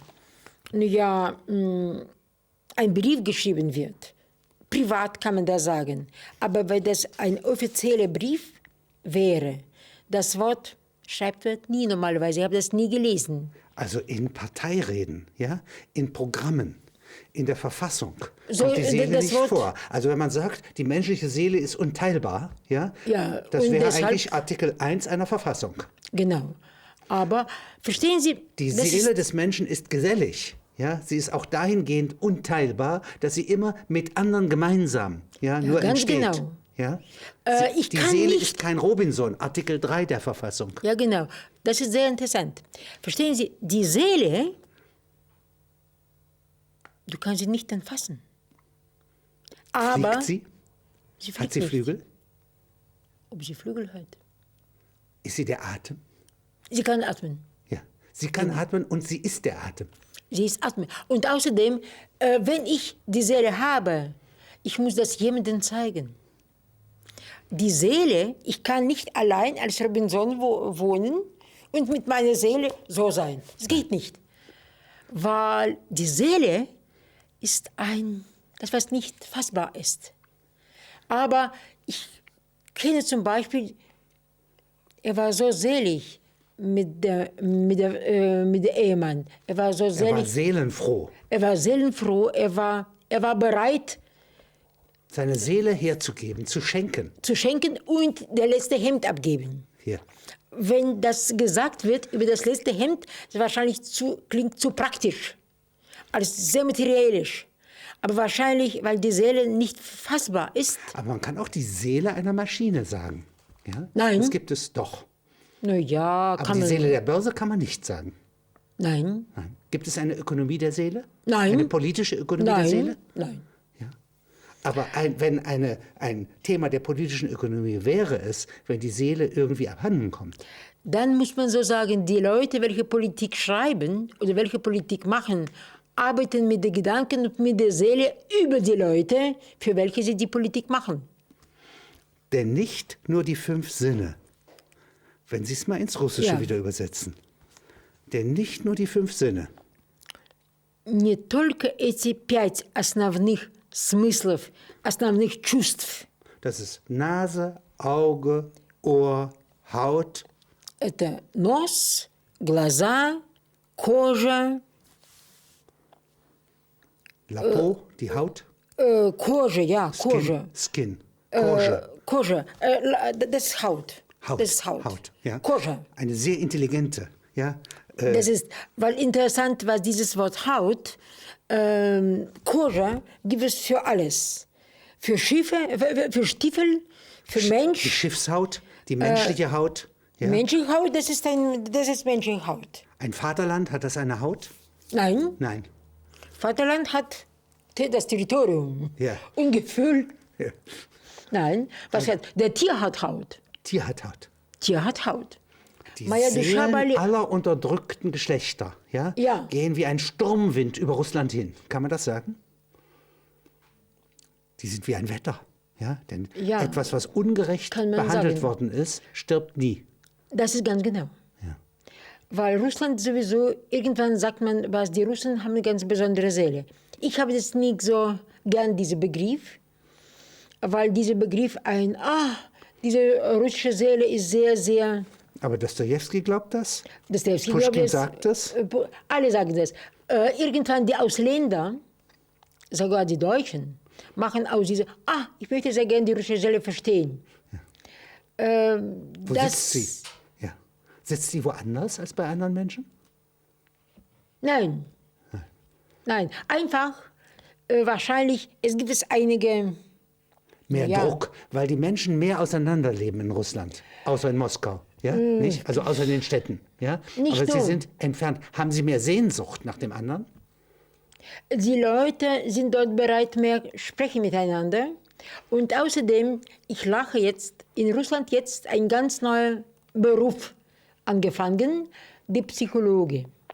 In Amerika, soweit wie ich das weiß, ist es so modern, zum Psychoanalytiker kommen und mit ihm die Frage klären, wie werde ich scheiden, wie werde ich meine Kinder erziehen.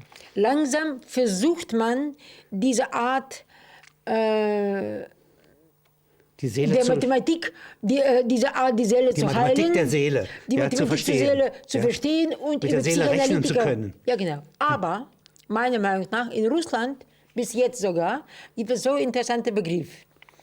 Плакаться в жилетку. Das kann man nie übersetzen. Weste ist eine Weste. Ja. Weste hat keine Ärmel. Aber zu mir kommt die Freundin und wird weinen in der Weste.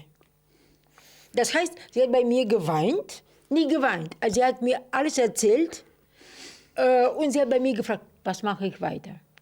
Und dadurch wusste ich jetzt, wie ich weiterlebe, weil ich meine Freundin trösten konnte. Jeder Mensch braucht, was er getröstet wird. Und normalerweise hier bei jedem Fall, ich meine in Deutschland sogar, es ist nicht so bereit, sogar zu jemandem kommen und einfach klopfen. Hör mal, ich habe ein Problem. Er hat mich verlassen. Ich bin allein geblieben. Er hat das ganze Geld von meinem Konto weggenommen. Ich glaube, hier ist nicht so oft verbreitet, mit den Freunden solche Fragen zu besprechen.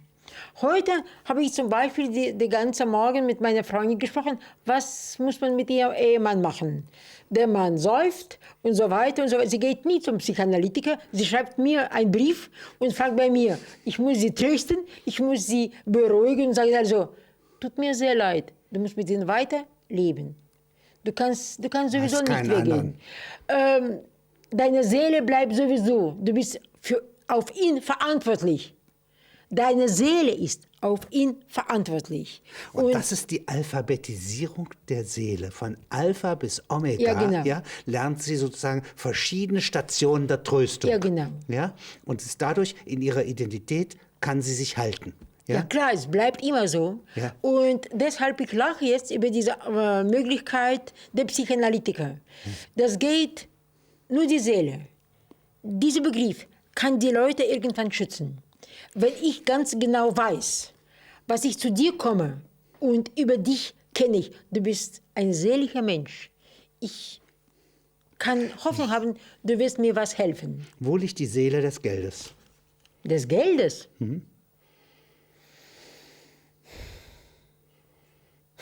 Gute Frage. Die Seele der Uhr. Eine Uhr hat eine Seele. Uhr? Ja, wo die Gleichmäßigkeit kommt, wo die Pünktlichkeit herkommt, wo das Gleichgewicht zwischen diesen Räderchen Das ist nur, das nennt man Seele.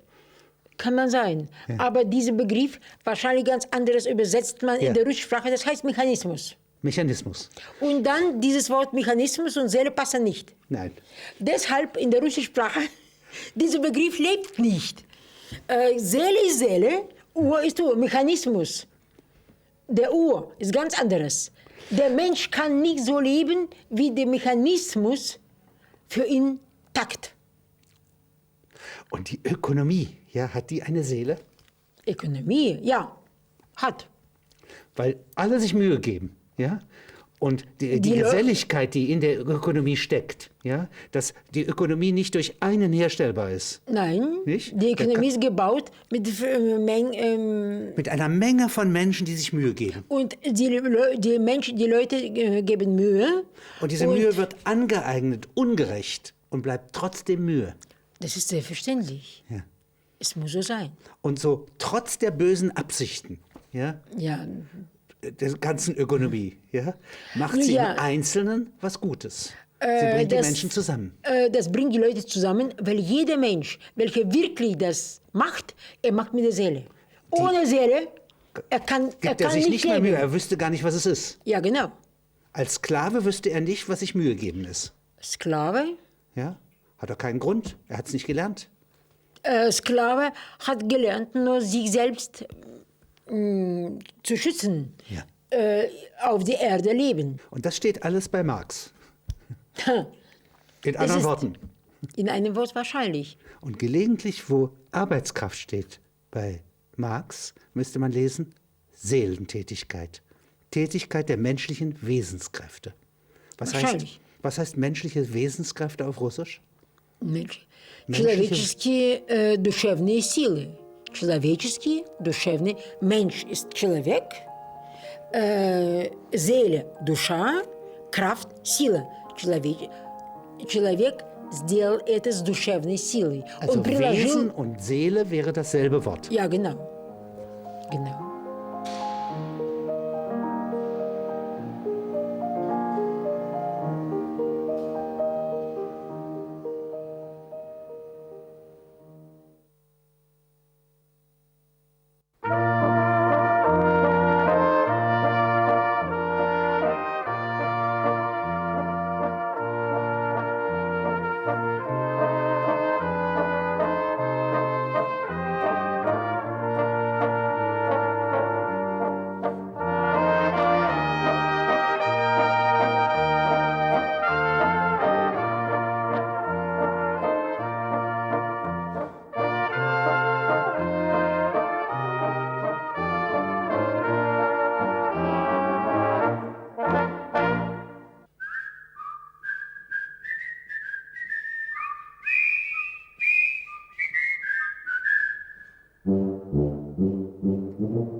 Jetzt stellen wir uns einmal den Eisenstein vor im Jahr 1929.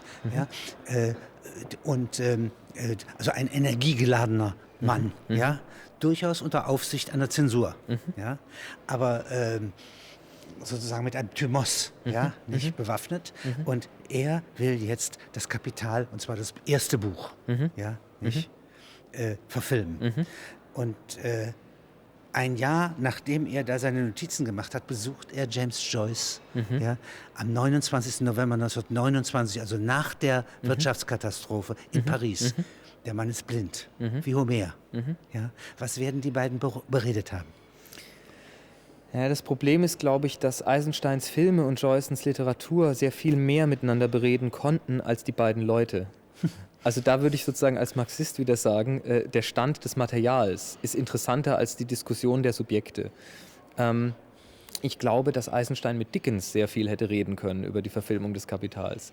Das Problem mit Joyce ist, dass Joyce ähnlich wie Shakespeare ein Bild vom Menschen hat, das im Grunde schon davon ausgeht, dass dieser ganze ärgerliche Kram gelöst ist. Das heißt, bei Joyce ist der Mensch schon dermaßen universal angelegt, dass er sozusagen die Freiheit, um die es in der avantgardistischen Kunst, in der Eisensteinischen Kunst geht, im Grunde bereits realisiert hat, als sozusagen ein gleichzeitig von, Arno Schmidt hat mal gesagt, alles, was je schrieb oder alles, was je dachte, als immerfort mitlebend zu behandeln. Das ist ja bei Joyce so, das wird ja in Finnegans Wake mehr und mehr so. Während Eisenstein die Freiheit noch anders herstellen muss. Ich glaube, Eisenstein versucht die Freiheit herzustellen, indem man kann ja Freiheit nicht nur definieren als weniger Regeln, sondern als mehr Regeln, die einander ein mehr Spiel erlauben. Also sozusagen, wenn ich 10 Regeln habe, ich mache aber 20 neue, die dem irgendwie widersprechen, dann kommt eine Dynamik und eine Freiheit rein. Dann entstehen Freiheitsgrade aus der Vielzahl der Parameter. Also ich glaube, deshalb, Kategorie des Zusammenhangs. Genau, und ja? ich glaube, deshalb hat ihn sowas interessiert, wie das Kapital zu verfilmen. Deswegen hat er sich so gerne gerieben sozusagen an der Vorstellung, er hätte ja nicht das Telefonbuch verfilmt, er muss ja das Kapital verfilmen. Denn das Telefonbuch ist ja bloß eine Abbildung von Welt. So. Er nimmt jetzt von Joyce eigentlich zunächst einmal einen ganz einfachen Gedanken, nämlich, dass der Bloom, der Held im Ulysses, einen Tag durchlebt. Ja? Und der Tag enthält die ganze Weltgeschichte und hält so wie alle Zellen des Körpers und alles, was es gibt, also alle Romane in einem Tag. Das hatte ihn gefesselt. Ja? Er nimmt es aber erstmal für sein Filmprojekt sozusagen, wenn man so will, als eine Wandergeschichte, als eine Verbindungsglied. Ja? Denn er kann ja die Joyce'sche Art zu assoziieren nicht ausdrücken. Das wäre wohl im Film nicht möglich. Ja, ich glaube halt, dass das Buch geht von Bloom aus und sagt, von Bloom aus verstehe ich diesen Tag als universal. Eisenstein geht von dem Tag aus. Von dem Tag aus verstehe ich meinen Gegenstand als universal, sozusagen. Also das heißt, Film denkt, ich weiß gar nicht, ob er das tut, aber mir kommt es so vor, und wenn ich an Eisenstein denke, kommt es mir so vor. Film denkt sozusagen das Diesseits eigentlich vom Jenseits her. Also sozusagen, die Vorstellung ist, dass diese Konkretion, die der Film einem gibt, daher kommt, dass es viel abstrakter ist, als ich schreibe was auf. Es ist sozusagen selber viel ewigkeitlicher. Es ist eine Zeitkunst, also ich kann nicht selber bestimmen, wie schnell ich es lese, sondern der Film läuft so schnell oder langsam, wie er will.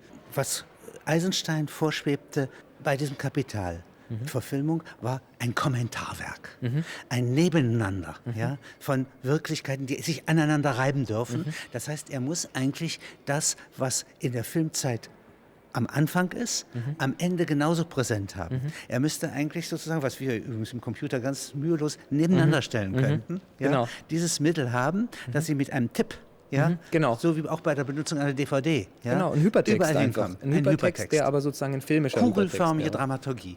Nicht? Absolut. Ja. Egal, wo sie hingehen, ja, sie bleiben immer in einem einem Zusammenhang. Klar. Das ist, glaube ich, seine Kernidee. Und das Schöne ist, dass eben, und das beeindruckt natürlich auch am Kapital, dass wenn man so vorgeht, wenn man sozusagen so kreisförmig sein will oder wenn man das Ding irgendwie schließen will, dass man dann lustigerweise, also autonome Kunst, autonome Theorie, die sich nicht so furchtbare Sorgen macht, ob jetzt die neuesten Geschichten, die im Wirtschaftsteil der FAZ stehen, schon drin sind in der Theorie oder ob man irgendwas vergessen hat, was in Venezuela noch passiert, sondern die einfach ihre Architektur macht.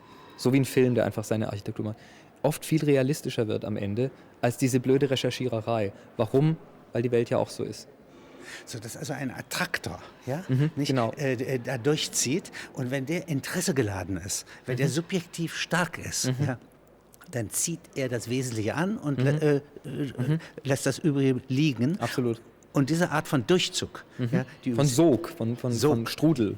Was der Benjamin ja dann tut, wenn er in einem Artikel sich ganz konzentriert auf einen Aspekt und 14 Tage später eine ganz andere Arbeit schreibt, oder schreibt das eben anders, wie ein Fledermaus ein Echo setzt. Und das ist ja nicht immer dasselbe. Sie sagten vorhin Subjekt. Und Subjekt im grammatischen Sinne, im Kapital von Marx, in dieser Beschreibungsart, also was ich sagen kann, ist sozusagen das Kapital. Absolut. Ja? Ist der Zinseszins. Absolut. Ja? Also die Selbstbewegung oder die Selbstverwertung des Wertes Masken im Grunde. des Kapitals. Und nun ist das ja nicht subjektiv. Ja? Denn das wäre ja sozusagen, Subjekt kann ja nur die Arbeitskraft sein, die Stoffveränderung. Und wenn Sie dieses Subjekt betrachten, dann können Sie ja ganz klar sagen, gegen etwas, was elend ist, wendet sich etwas mindestens im Zwerchfell. Ja? Wahrscheinlich selbst die Zellen sind gegen Verwundung, Schmerz und so weiter. Ja? Das heißt, alles, was außen ist, wird einmal umgedreht im Innern. Ja? Sodass gewissermaßen dieses notwendige falsche Bewusstsein, sprich Ideologie, nie eine Abbildung der wirklichen Verhältnisse ist. Naja, gibt es überhaupt Abbildungen? Ich glaube, eine große Achillesferse dieses Ideologiebegriffs, den Marx und Engels erfunden haben, ist in der Tat diese Widerspiegelungsvorstellung. Die ist ja wirklich falsch, denn wir sind Romanautoren als Menschen. Nicht nur das, wie vergleiche ich denn eine Welt und einen Satz? Das geht ja gar nicht. Wenn ich sage, die Katze liegt auf der Matte, dann nehme ich dieses die. Wo ist dieses die? Kann ich das anfassen? So, kann ich nicht. Was ist liegt? Was entspricht dem? Das ist offenbar eine Relation. Das heißt, man sollte vielleicht eine pragmatische Wende nochmal, die ja in den Feuerbach-Thesen auch schon drin ist, in Erwägung ziehen und statt von Widerspiegelung reden von Koordination von Handlungen. Das heißt, Sprache und Beschreibung ist dazu da, dass wir uns darauf einigen, was wir machen wollen. Und wenn man das so sieht, dann passen auch das Kapital und das kommunistische Manifest, die werden ja oft als sozusagen die Redemption eigentlich gesehen im Marxischen Denken. Der junge Marx, der aufbrechen will und alles verändern. Der späte, der einem eine Totalität zeigt, in der eigentlich gar kein Platz ist für Veränderung. Aber dann passt es wieder zusammen. Also wenn man sich klar macht, wir wollen Handlungen koordinieren, dann gibt es dabei immer einen fatalistischen Aspekt.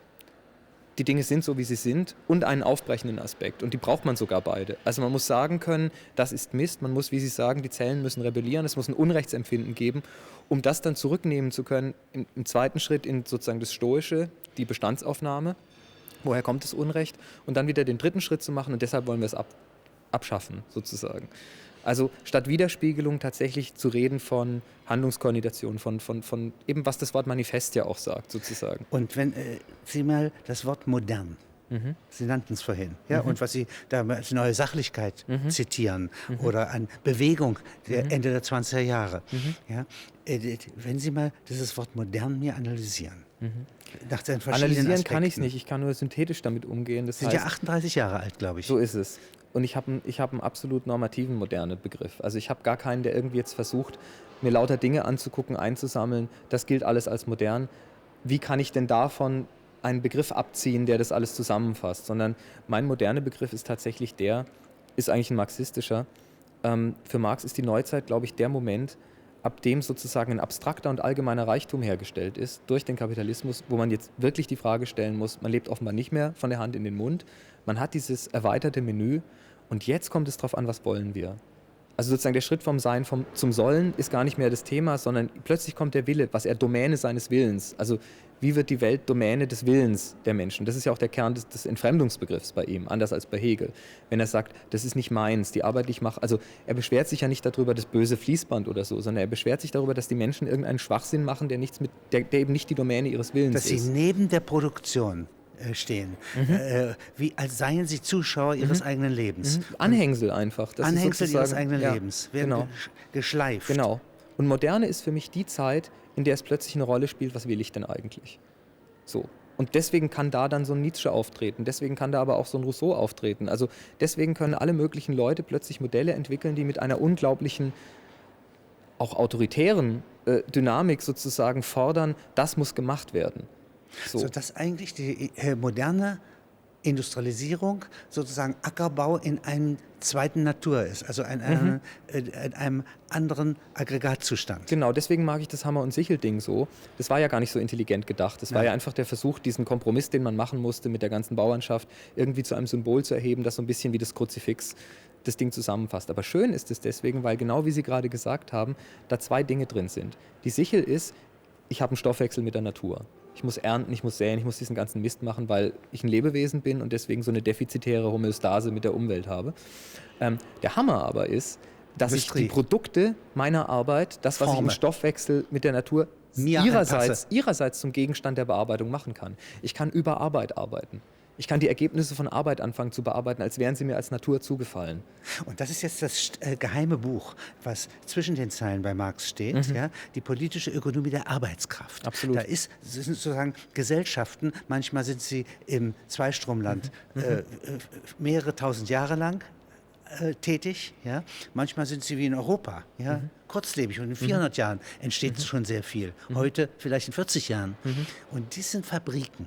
Ja? Und in denen wird etwas gebaut, ja? Was eigentlich in der ganzen ökonomischen Beschreibung nicht vorkommt. Genau, ja, es sind ja alles sozusagen, das Manifest ist ein Teil eigentlich einer Arbeitsphilosophie, das Kapital auch, und es sind oft einander entgegengesetzte oder widersprechende Teile so einer Arbeitsphilosophie.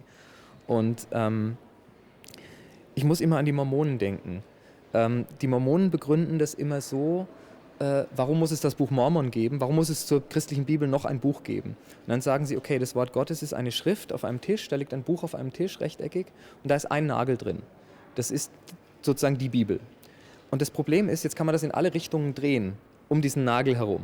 Und was sie sagen ist, deshalb braucht es ein zweites Buch, weil das nagelt es fest und dann steht es erst fest. Dann weiß ich erst sozusagen, wie das gemeint ist. Das denken die Mormonen wirklich? Das denken die Mormonen, das erzählen einem die Mormonen. Was steht in dem Buch Mormon? In dem Buch Mormon steht drin, wie Jesus sozusagen auch zu den Indianern gekommen ist, weil das sind die verlorenen Stämme Israels. Aber die Parallele zu Marx ist, der erste Nagel sind Marx und Engels, die blauen Bände, MEW. Und der zweite waren lange Zeit die Russen. Also sprich Marxismus, Leninismus. Dieser zweite Nagel ist rausgezogen worden. Und das Buch dreht sich wieder. Und das finde ich ganz gut. Also es gibt Leute, es gibt so viele verschiedene Marxismen inzwischen. Es gibt den Moishe Postone, der sagt, eigentlich ist es eine Industrialisierungskritik. Dann gibt es den Wolfgang Port, der sagt, nein, im Gegenteil, es ist sozusagen eine Philosophie des Gebrauchswerts, die hofft, dass die Industrialisierung das und das für uns leisten kann, aber das müssen wir politisch verwirklichen. Dann gibt es den Michael Lebowitz, der geht hin und sagt, was Sie gerade erzählt haben, mir fehlt im Kapital die Perspektive der anderen Seite. Sozusagen, wie ist es eigentlich mit der Arbeit? Also wie ist es sozusagen mit der lebendigen Arbeit? Das heißt, man dreht den Marx jetzt wieder in ganz viele Richtungen. Und vielleicht auf diese Art der Repluralisierung wird es dann doch noch möglich, dass es keine Marxismen mehr geben muss, weil es irgendwann so viele Marxismen gibt, dass die wiederum in der Gänze identisch sind mit dem Sozialismus, von dem er glaubte, dass er ihn gefunden hat und dass es der einzige ist. Weil es ja etwas ganz anderes gibt, nämlich die wirkliche Bewegung der Gesellschaften. Das tun die, ohne uns zu befragen und auch wenn sie nicht beobachtet sind. Ja, das tun sie für uns blind. Stimmt. Und da das die wirkliche Sphäre ist, ja, ist es positiv, ja, wenn die Beobachter sozusagen ihre Brillen wechseln können. Das Problem ist halt, dass über der ganzen Marx-Leserei und Marx-Exegese und Marx-Kommentiererei manchmal auch einfach vergessen wird, dass wir leben ja in einem System, in dem beispielsweise riesige Banken anfangen können zu beben und unglaubliche Werte einfach vernichtet werden. Nun hat Marx einen Teufel vorgeschlagen. Er hat ja eigentlich dem Sozialismus das geschenkt, was John Milton dem Christentum geschenkt hat, indem er sagt, was würde eigentlich der Teufel denken und tun, wenn er sich für theologische Probleme interessieren würde. Und genauso ist das Kapital ja das Buch, das sagt, wenn das Geld denken könnte, wie würde es sich denn erklären? Es ist ja nicht Marxens Erklärung, wie es sein soll, sondern es ist ja Marxens Erklärung, wie es selber sein möchte, sozusagen. Also es ist aus der Perspektive, das Kapital ist ja aus der Perspektive des Kapitals geschrieben.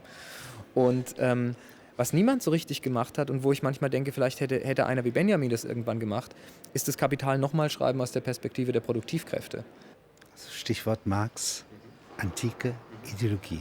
Seine Bezugsgrößen sind Epikur, natürlich klar, gegen das Christentum und so weiter, gegen die Askese, die Stoa, gegen sozusagen was sagt er zur Stoa? Biedermeiertum. Naja, also in der Doktorarbeit, in der Dissertation, da geht es ja um diese ganzen Epikur und so weiter, Differenz und so fort.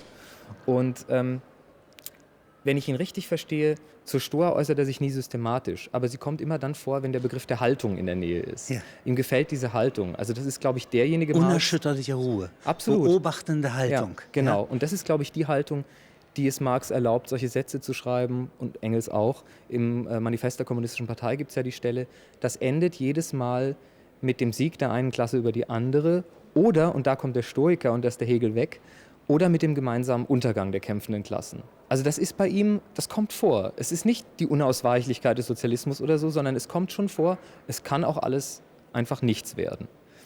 Also Epikur, Stoa, Skepsis, auch eine griechische Tugend, die Marx sozusagen aus der Antike holt.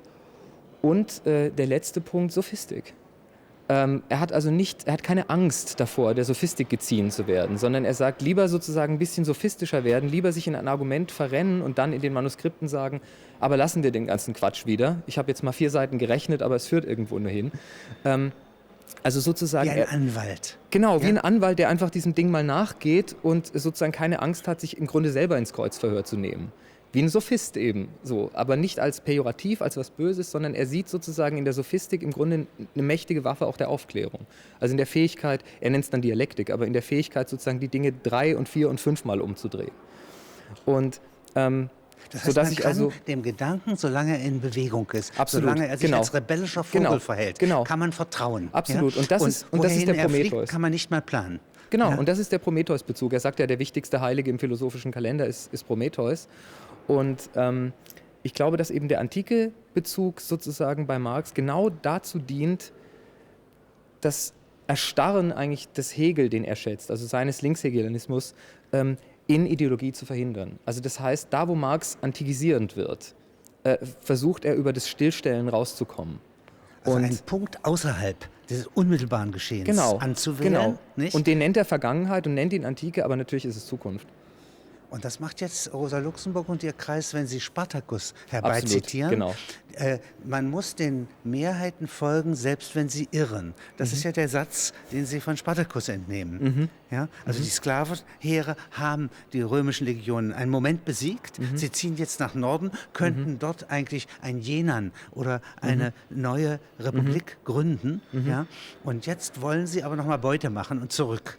Und der Spartacus bleibt in der Minderheit. Ja, so fühlen sich jetzt die Kommunisten sozusagen. Die im Ersten Weltkrieg sozusagen hier diesen Industriekrieg sehen. Ja? Und ich glaube, das liegt daran, dass ihnen sozusagen eine fehlerhafte Praxis, aus der man was lernt, lieber ist, als eine fehlerlose Theorie, aus der man nichts mehr lernen kann. Und deswegen folgen sie sozusagen lieber dem historischen Prozess an der Stelle. Und das ist auch eine griechische Haltung natürlich. Das ist eine Tragödienhaltung sozusagen. Wir lernen hier was draus, obwohl wir alle schon ganz früh sehen, es kann eigentlich nur in die Katastrophe führen, aber wir gehen diesen Lernweg zu Ende, weil wir neugierig sind. Und weil vielleicht in uns etwas ist, in den Menschen etwas ist, was sie vergessen haben, ja, was Bestandteil ihrer gesellschaftlichen Evolution war, aus glücklichen Zeiten, und das rettet dann auf unerwartete Weise. Man weiß die Rettungswege nicht. Ja? Das ist eigentlich Antiplan. Ja? Absolut. Es gibt den tollen Satz von Luhmann, der Marxismus wird sich nicht wiederholen, weil er passiert ist. Das heißt, das ist eine Rückwirkung, die ist viel, weil Sie gesagt haben, Physik, das ist eine Rückkopplung, die ist viel schlimmer noch als bei irgendwelchen Heisenberg-Teilchen, die, wenn ich sie beobachte, sich verändern. Wenn ich den Menschen irgendwas darüber erzähle, wie sie sind und wie das läuft, dann können sie ab dem Moment so dermaßen anders und unvorhersehbar handeln, dass es diesen Wissenschaftscharakter nicht haben kann. Also wenn die Affen die Verhaltensforschung wirklich verstehen würden, dann hätte die Verhaltensforschung ein großes Problem. Diese Bauerngeschichte, Marx zieht ständig Linien durch, das liebt er. Das hat er auch von den Wissenschaftlern. Und dann sagt er sich, naja, es kann ja gar nicht ausbleiben, dass sozusagen dieser Riesenanteil von, ich weiß nicht, wenn es 80% der Leute sind, die mit Landwirtschaft beschäftigt sind, wie in Russland zu der Zeit, versus heute in Amerika, wo es vielleicht noch 6 oder 7% sind, er zieht die Linie durch und sagt, das werden weniger werden, das wird industrialisiert werden. Und jetzt kommt aber die paradoxe Situation, und da hätte ich ihn gern gelesen als Journalisten, er war ja auch ein hervorragender Journalist, was er dazu gesagt hätte: Eine Voraussetzung seiner Idee von Sozialismus ist, dass letztlich alles gesamtgesellschaftlich produziert werden kann, auch dieser Landwirtschaftssektor. Also das werden auch Fabriken werden, das wird auch Industrie werden. Auch Film also Film nennt das nicht, aber Kultur, alles. Ihm ist klar, die Industrialisierung geht weiter und schafft permanent Voraussetzungen für Sozialismus. Aber was passiert, wenn die Sozialisten selber, die sich auf dieses Gesetz verlassen und davon ausgehen, es wird alles Industrie werden und dann können wir den Sozialismus bauen, diese Voraussetzung selber schaffen müssen, wie in Russland. Da hätte ich ihn als Journalisten gerne gelesen. Also sprich, sie müssen eben nicht die Wahrheit der Theorie erweisen in ihrer Praxis, sondern sie müssen die Wahrheit der Theorie erzwingen. Und das ist eine Situation, die ist ganz anders als bei einem Wissenschaftler. Also dessen Aufgabe ist es ja nicht sozusagen eine Hypothese zu formulieren und dann so lange das Experiment umzubauen, bis die Hypothese bestätigt ist. Aber das kann eben in einem normativen Bereich, also bei sozialen Geschichten, bei politischen Geschichten, kann das genau die Aufgabe werden. Also sprich, Stalin stand sozusagen plötzlich vor dem Problem, ich weiß ja, das wird alles industrialisiert werden. Passiert aber nicht, ist hier nicht passiert, jetzt muss ich das machen. Jetzt entsteht ja noch etwas anderes, was sozusagen Sigmund Freud sehr genau betrachtet. Er beschreibt doch dieses Bild, dass eine Kirche auf römischem Grund gebaut, ursprünglich mal ein heidnischer Tempel war, dann wird es ein mittelalterliches und dann kommt, so weiter. Ja. Und irgendwann mal ist es eine Christenkirche von heute, aber alle übrigen Bauten und alle Gedankengänge und Gläubigkeiten, die einmal da waren, bleiben bestehen. Und so ist das menschliche Innere, das Subjekt eigentlich gebaut. So ist die Seele. Absolut, so ist die Evolution einfach, weil sozusagen man kann halt nie einen Punkt finden, einen archimedischen, der außerhalb der Geschichte ist und sagt, wegen Umbau geschlossen. Vor allen Dingen der Mensch kann das nicht. Also selbst von der Guillotine geköpft würden die Kinder des Guillotinierten noch die alte Seele weitertragen. Und in der stecken alle Vorzeiten. Das ist etwas, was bei Marx... Das nennt er das Gewicht der toten Geschlechter. Die Geschichte aller toten Geschlechter liegt wie ein Alp auf den Hirnen der Lebenden. Und das sagt er hier bedauernd. Ja? Er könnte es natürlich auch positiv wenden und sagen, wie reich sind wir. Macht er ja auch. Im Kapital macht er es sogar immer stärker. Er sagt eigentlich immer stärker, wo wäre ich ohne den Kapitalismus? Der muss ja, also diese Schreckensgeschichte, die er schildert, ursprüngliche Akkumulation, dass Leute vom Land geprügelt werden, dass sie plötzlich in der Fabrik arbeiten müssen, das unglaublicher Waste, unglaubliche, ja? Aber es akkumuliert Reichtum. Verfeinert und sie werden vergröbert. Genau. Sie werden vernichtet und in ihnen wächst ein Widerstand. Genau, es sind Menüerweiterungen, würden wir heute auf dem Computer sagen. Es gibt immer mehr Möglichkeiten. Es wird nicht wirklich etwas substituiert, oder sondern... Also es wird sozusagen ein Teil abgespalten, der ist reine Energie und ist für was Neues gut, und der andere Teil wird vernichtet. Eigentlich würde das jetzt bedeuten, dass die Biokosmisten in der russischen Revolution sagen, ja, also eine Revolution ohne Wiederauferstehung der Toten ist ganz undenkbar. Ja, wir müssen unsere Dankesschuld an die Arbeit der toten Geschlechter ausstatten, indem sie wiederbelebt werden, industriell. Und dazu müssen wir die Raumfahrt natürlich entwickeln, denn sonst ist nicht genügend Platz auf der Erde. Tja, es sei denn, die Menschen werden kleiner. Das ist auch interessant. Es sei denn, die Menschen sind beispielsweise in Computern und so. Ja, klar, aber das ist ja das Schöne. So wäre es eventuell zu realisieren. Die Voraussetzungen kannten sie eben nicht für das, was sie wollten. Weil die sozusagen selber, jetzt Benjaminsch, wie mit dem Engel der Geschichte, eigentlich in der Zukunft liegen die ganze Zeit. So, das also eigentlich ausgebreitet auf Zukunft, also von jetzt gesprochen, angesiedelt auf den Monden extrasolarer Planeten. Wo so gute Verhältnisse zu erwarten sind. Das besiedeln wir im Geiste eigentlich schon. Und währenddessen reichen wir zurück in die Clans, zu den Bauern, zu den Formationen vor der landwirtschaftlichen Revolution. Ist das richtig? Und wenn da nicht Schätze lägen, wären wir schon längst nicht mehr übrig. Ja, es werden tiefe Brunnen gegraben, aber sie werden halt gegraben wegen des Drucks, der da unten herrscht, damit das hochschießt. Und das ist ja sehr freudianisch von der ganzen Dynamik her. So.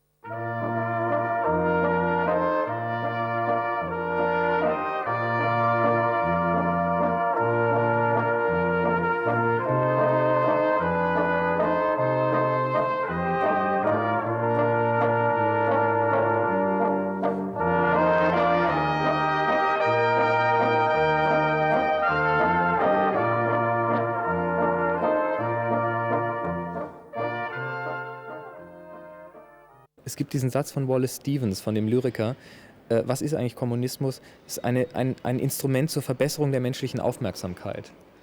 Nun war Stevens kein Kommunist, aber ich glaube, auf den Satz können sich die klügsten Kommunisten und die klügsten Antikommunisten einigen. Denn wenn man sagt, das haut so nicht hin, wie die Sozialisten es wollen, ist man aber in dem Moment, wo so ein ausgearbeitetes Argument existiert, wie Marx es präsentiert, gezwungen, das auch wieder zu rechtfertigen und zu Argumenten zu machen. Das heißt, Marx hat einfach generell, nicht nur mit dem Kapital, das Niveau der Auseinandersetzung darüber, wie viel Menschen eigentlich tun können, wie sie planen können, Raumfahrt, Gentechnik und so weiter. Also im Grunde, da sitzt ja immer irgendein Priester dabei im Moment, wenn irgendein Bioethikrat existiert. Eigentlich müsste da immer ein Marxist dabei sitzen. Einfach deswegen, also der Priester gerne auch, aber ein Marxist müsste sitzen wegen der... Also Marx hat ja von sich gesagt, er sei kein Marxist. Ja? Wahrscheinlich, weil er den Ausdruck ablehnt. Ja? Wenn Sie mal beschreiben, wie würden Sie, also es wäre ja auch eine Charaktermaske zunächst, ja, nicht? Oder wäre es ein Fernrohr oder ein Mikroskop? Vielleicht im Sinne dieser Lyrik von Pound, der frühen, von Ezra Pound, eine Persona.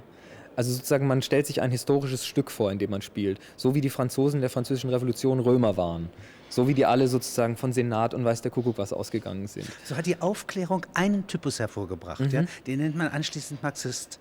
Ich glaube halt, Marxisten sind in dem Moment nötig, wo es mehr als einen Sozialismus gibt. Und Marx wollte sich, was sein Genie ausmacht und was sozusagen sein herostratisches, prometheisches, proteisches Element ist, einfach nicht vorstellen, dass es mehrere Sozialismusentwürfe geben kann, sondern einer muss ja richtig sein. Und das ist dann seiner. Und dann braucht er keinen Marxismus. Man braucht ja keinen Marxismus, man braucht ja auch keinen Darwinismus, wenn das einfach die Biologie ist. Wenn das einfach die zutreffende Biologie ist, dann muss man das nicht Darwinismus nennen. Man muss es Darwinismus nennen in dem Moment, wo es Lamarckisten gibt. Genauso muss es Marxisten geben in dem Moment, wo es, sagen wir mal, Keynesianer gibt oder Chicago-Schule gibt oder Lassallianer oder diese ärgerlichen Anarchisten die ganze Zeit. So, in dem Moment braucht man Marxisten. Und Marxens fiebrigster Wunsch dürfte es gewesen sein, dass man das nicht braucht. Sondern man braucht eine intensive Aufmerksamkeit. Also gewissermaßen... Ein Niveau für diese Probleme, einfach eine Bereitschaft sozusagen, diese blickdichten, wimmelnden Geschichten sich anzugucken und da sind wir wieder bei der Stoa, nicht zu erschrecken, sondern sozusagen sich auch daran zu freuen, wie heikel und wie haarscharf diese historischen Prozesse sind. Sind wir ja beide Autoren. Also wir können ja mehr als ein oder zwei Ausdrücke erfinden. Also Kristallisation, was wäre das? Ja, da schießt etwas zusammen, eben noch sieht es aus wie eine Lauge, so wie Wasser, ja, nicht? Und plötzlich ist es kristallin, ja, und man kann drüber gehen. Eben noch ist es Dampf, schon ist es Eis. Ja?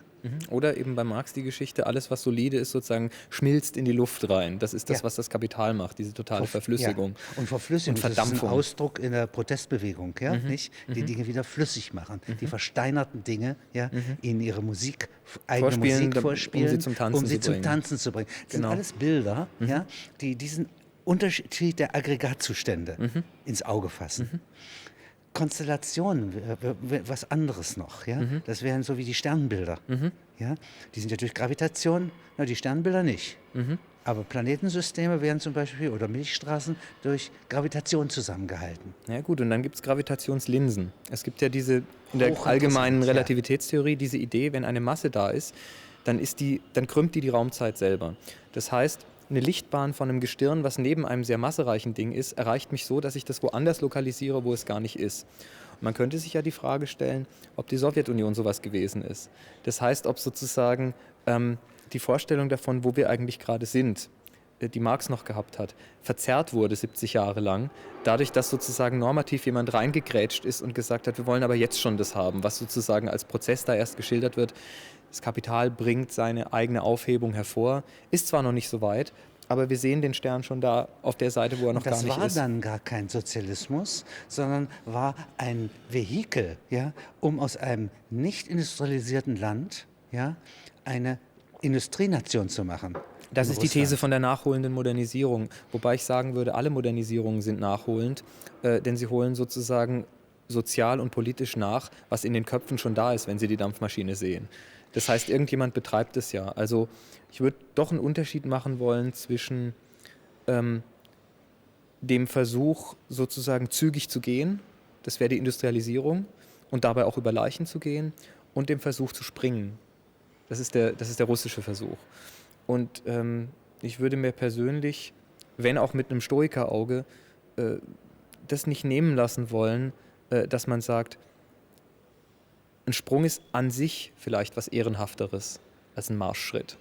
Selbst wenn er dazu führt, dass man auf die Nase fällt oder auf den Hintern. Interessant ist es dann natürlich, wenn man sagt, wie viele Menschen darf ich auf welche Weise zwingen, mit mir zu springen? Ich möchte ein Beispiel bringen. Im Mittleren Westen ist eine Art Dorf, ja, und eine junge Frau lebt dort. Und es gibt jetzt einen jungen Verführer, der von der Ostküste kommt, ja, eine leichtsinnige Natur. Ja, und der amoriert sich da durch die Reihen. Ja, hat auch dieses Töchterchen verführt. Ja, und sie ist verändert. Ja. Etwas Städtisches hat sie angehaucht. Ja, und sie wird eine wunderbare, erwachsene Frau. Das ist Mae West. Ja, nicht anschließend. Okay. Sie macht übrigens eine große Filmkarriere. Ja? So etwas wäre ein Sprung. Absolut. Und das Kapital ist für Marx ja auch ein Sprung. Also dieser historische Sprung sozusagen zu sagen, wir schaffen jetzt abstrakten Reichtum. Wir schaffen nicht mehr eine Anhäufung von diesem und jenem, sondern an sich eine Anhäufung von Waren. Das hat immer diese beiden Seiten. Als sie verlassen wurde. Absolut. Ja. Und die ursprüngliche Akkumulation ist nichts Schönes. Ja. Also wenn Leute sozusagen vom Land in die Stadt geprügelt werden, weil sie sonst verhungern oder so, das ist auch nicht schöner als der Verführer, der sozusagen durch die Reihen geht. Aber den bitteren Gedanken können wir festhalten, dass der nicht geschundene Mensch, ja, der die ursprüngliche Akkumulation gar nicht kennt, auch die industrielle Disziplin nicht lernt. Ja? Ich glaube halt, man muss einmal gearbeitet haben, um über die Aufhebung der Arbeit nachdenken zu können. Also das ist einfach, also ich glaube schon, dass dieser ganze Dialektikgedanke, obwohl man sehr aufpassen muss, weil man damit ja immer alles erklären kann, insofern stimmt, als eine Sache denken heißt schon auch das Gegenteil immer mitdenken können. Sonst ist es kein Denken. Können wir mal das Wort Charaktermaske, das ja bei Marx vorkommt, beleuchten? Das ist ja ein filmisches Element. Naja, mir kommt das Wort ein bisschen tautologisch vor. Also was ist denn Charakter überhaupt? Außer eine Maske. Das eingeprägte Merkmal heißt das auf Griechisch. Eben, aber insofern ist es ja nichts, das sozusagen von innen heraus so eidosmäßig aus einem rauswächst. Also Adorno und Horkheimer sagen, Charakter ist das, was entsteht, wenn Sensibilität sich hervorgewagt hat, enttäuscht wurde und die Narbe davon ist der Charakter. Ich würde vielleicht sagen, wenn man sozusagen Charaktermaske als Kritik meint, also ist ja nur eine Maske, ist ja kein richtiger Charakter sozusagen, dass man damit vielleicht meint, dass derjenige, der diese Charaktermaske trägt, nicht weiß, dass wenn man sich auch aus völlig guten Motiven ein Leben lang wie ein Schwein verhält, also aus Motiven, die sozusagen im Kopf irgendwie gerechtfertigt werden können oder so, dass man dann nicht umhin kommt, aufgeben zu müssen, den Punkt, wo man zu sich selber sagt, ich handle zwar wie ein Schwein, aber ich weiß, ich bin keins, sondern dass es diesen Rückzug nicht mehr gibt. Das heißt, die Charaktermaske meint vielleicht als Kritik, dass hinter der Maske tatsächlich nichts ist, dass aber das, was hinter der Maske zu sein scheint, also was der Mensch möchte, dass hinter der Maske ist, letztlich sowas ist wie der individuelle Kapitalist ist die Maske und sozusagen die Gesamtklasse ist dann das, was dahinter nur ist, nämlich eigentlich nichts, nämlich eine leere Abstraktion sozusagen. So könnte ich mir das Wort kritisch vorstellen, aber ich finde es deswegen ein problematisches Wort, weil da so eine Vorstellung von der echte Mensch ist was Besseres als der artifizielle Mensch. Also man könne sie absetzen. Und und es gäbe dahinter irgendwie sowas, also sozusagen Aufrichtigkeit oder Wahrhaftigkeit wäre an sich ein Wert. Mir ist ein verlogener Nazi, der sein Leben lang nie so handeln darf, wie er denkt, 100-mal lieber als ein Aufrichtiger. Also für mich ist Echtheit oder Authentizität an der Stelle kein Wert. Für mich ist halt ein Wert sozusagen, wie zerstörerisch ich handle, egal ob das nur echt ist oder nicht. Wenn Sie mal umgekehrt sozusagen diese russische Großmutter, die wir als Mensch bezeichnen. Also in den 5 Sinnen ist die ganze Weltgeschichte einmal vorhanden, sagt er doch mal. Ja? Wenn Sie mir das mal beschreiben. Also wir würden jetzt nicht das Kapital schreiben, sondern wir würden umgekehrt schreiben. Ja? Was ist ein Mensch? Auch da wieder ist mir sozusagen das Gesicht als eine Mappe, in der die Sachen gesammelt sind, weniger wichtig als die Hand. Weil die Hand was gemacht hat. Also sozusagen, ich mag generell keine anthropologischen Beschreibungen von Menschen, die sozusagen die Menschen von vornherein als Objekt eines Lebens sehen. Sondern ich würde immer sagen, an irgendeiner Stelle sagt mal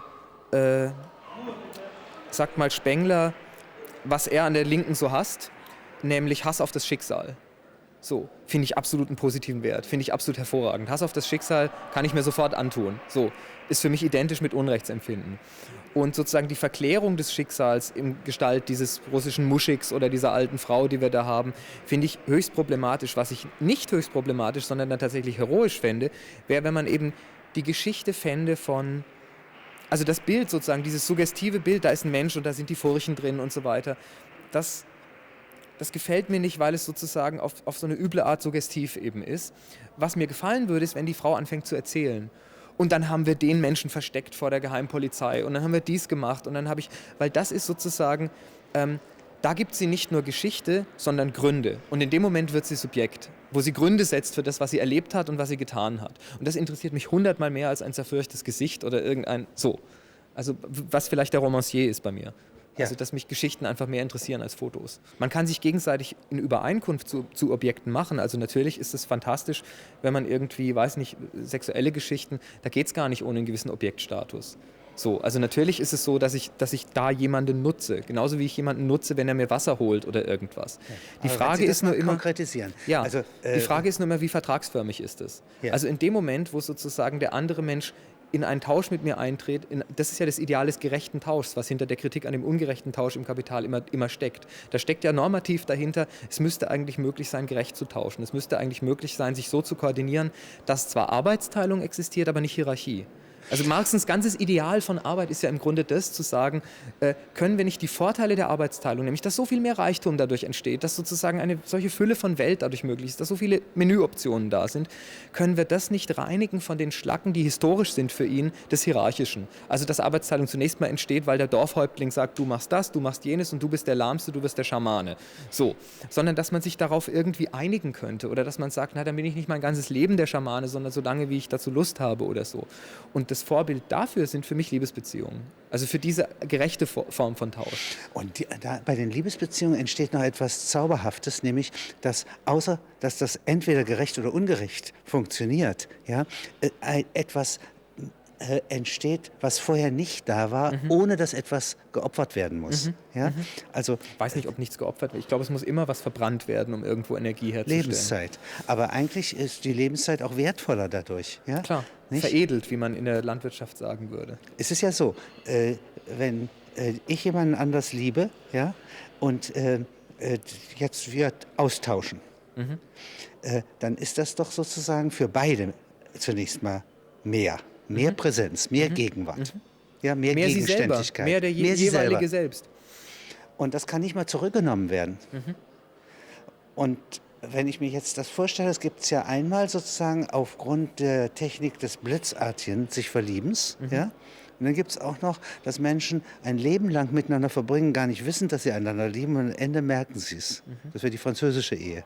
Und 5000 Zwischenformen, die man nicht unbedingt auf Sprache bringen kann. Und die werden doch aber alle dadurch gekennzeichnet, ja, dass zwei Menschen reicher sind, dass unser Hirn offenkundig geselliger ist. Ja, nicht? Und diese Gesellschaft braucht schon, das Baby braucht es. Ja? Und das ist, glaube ich, mehr als die Dampfmaschine und mehr als die Elektrizität der entscheidende Hintergrund dieser Vorstellung, dass man Arbeit befreien kann. Ich glaube, das war nur die Pforte, zu sagen, warum nicht mit der Dampfmaschine. Aber ich glaube, das eigentliche Modell ist, man sieht eben an Liebesbeziehungen, man sieht auch an Freundschaften, an vielen dieser Dinge, dass es sozusagen Arbeitsteilungen geben kann, die nicht wirklich hierarchisch sind, die modularer sind und so weiter.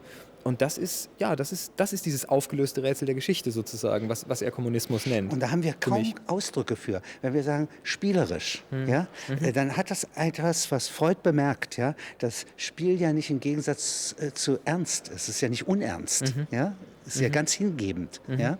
Aber der Ausdruck spielerisch ist nicht ganz richtig. Ja? Ist aber für diesen Austausch typisch. Ja? Wir müssen also neue Worte erfinden dafür. Und neue Praktiken einfach. Neue Praktiken und neue Gewohnheiten. Und die Ökonomie, also Love Politics zu machen, nicht? Ja?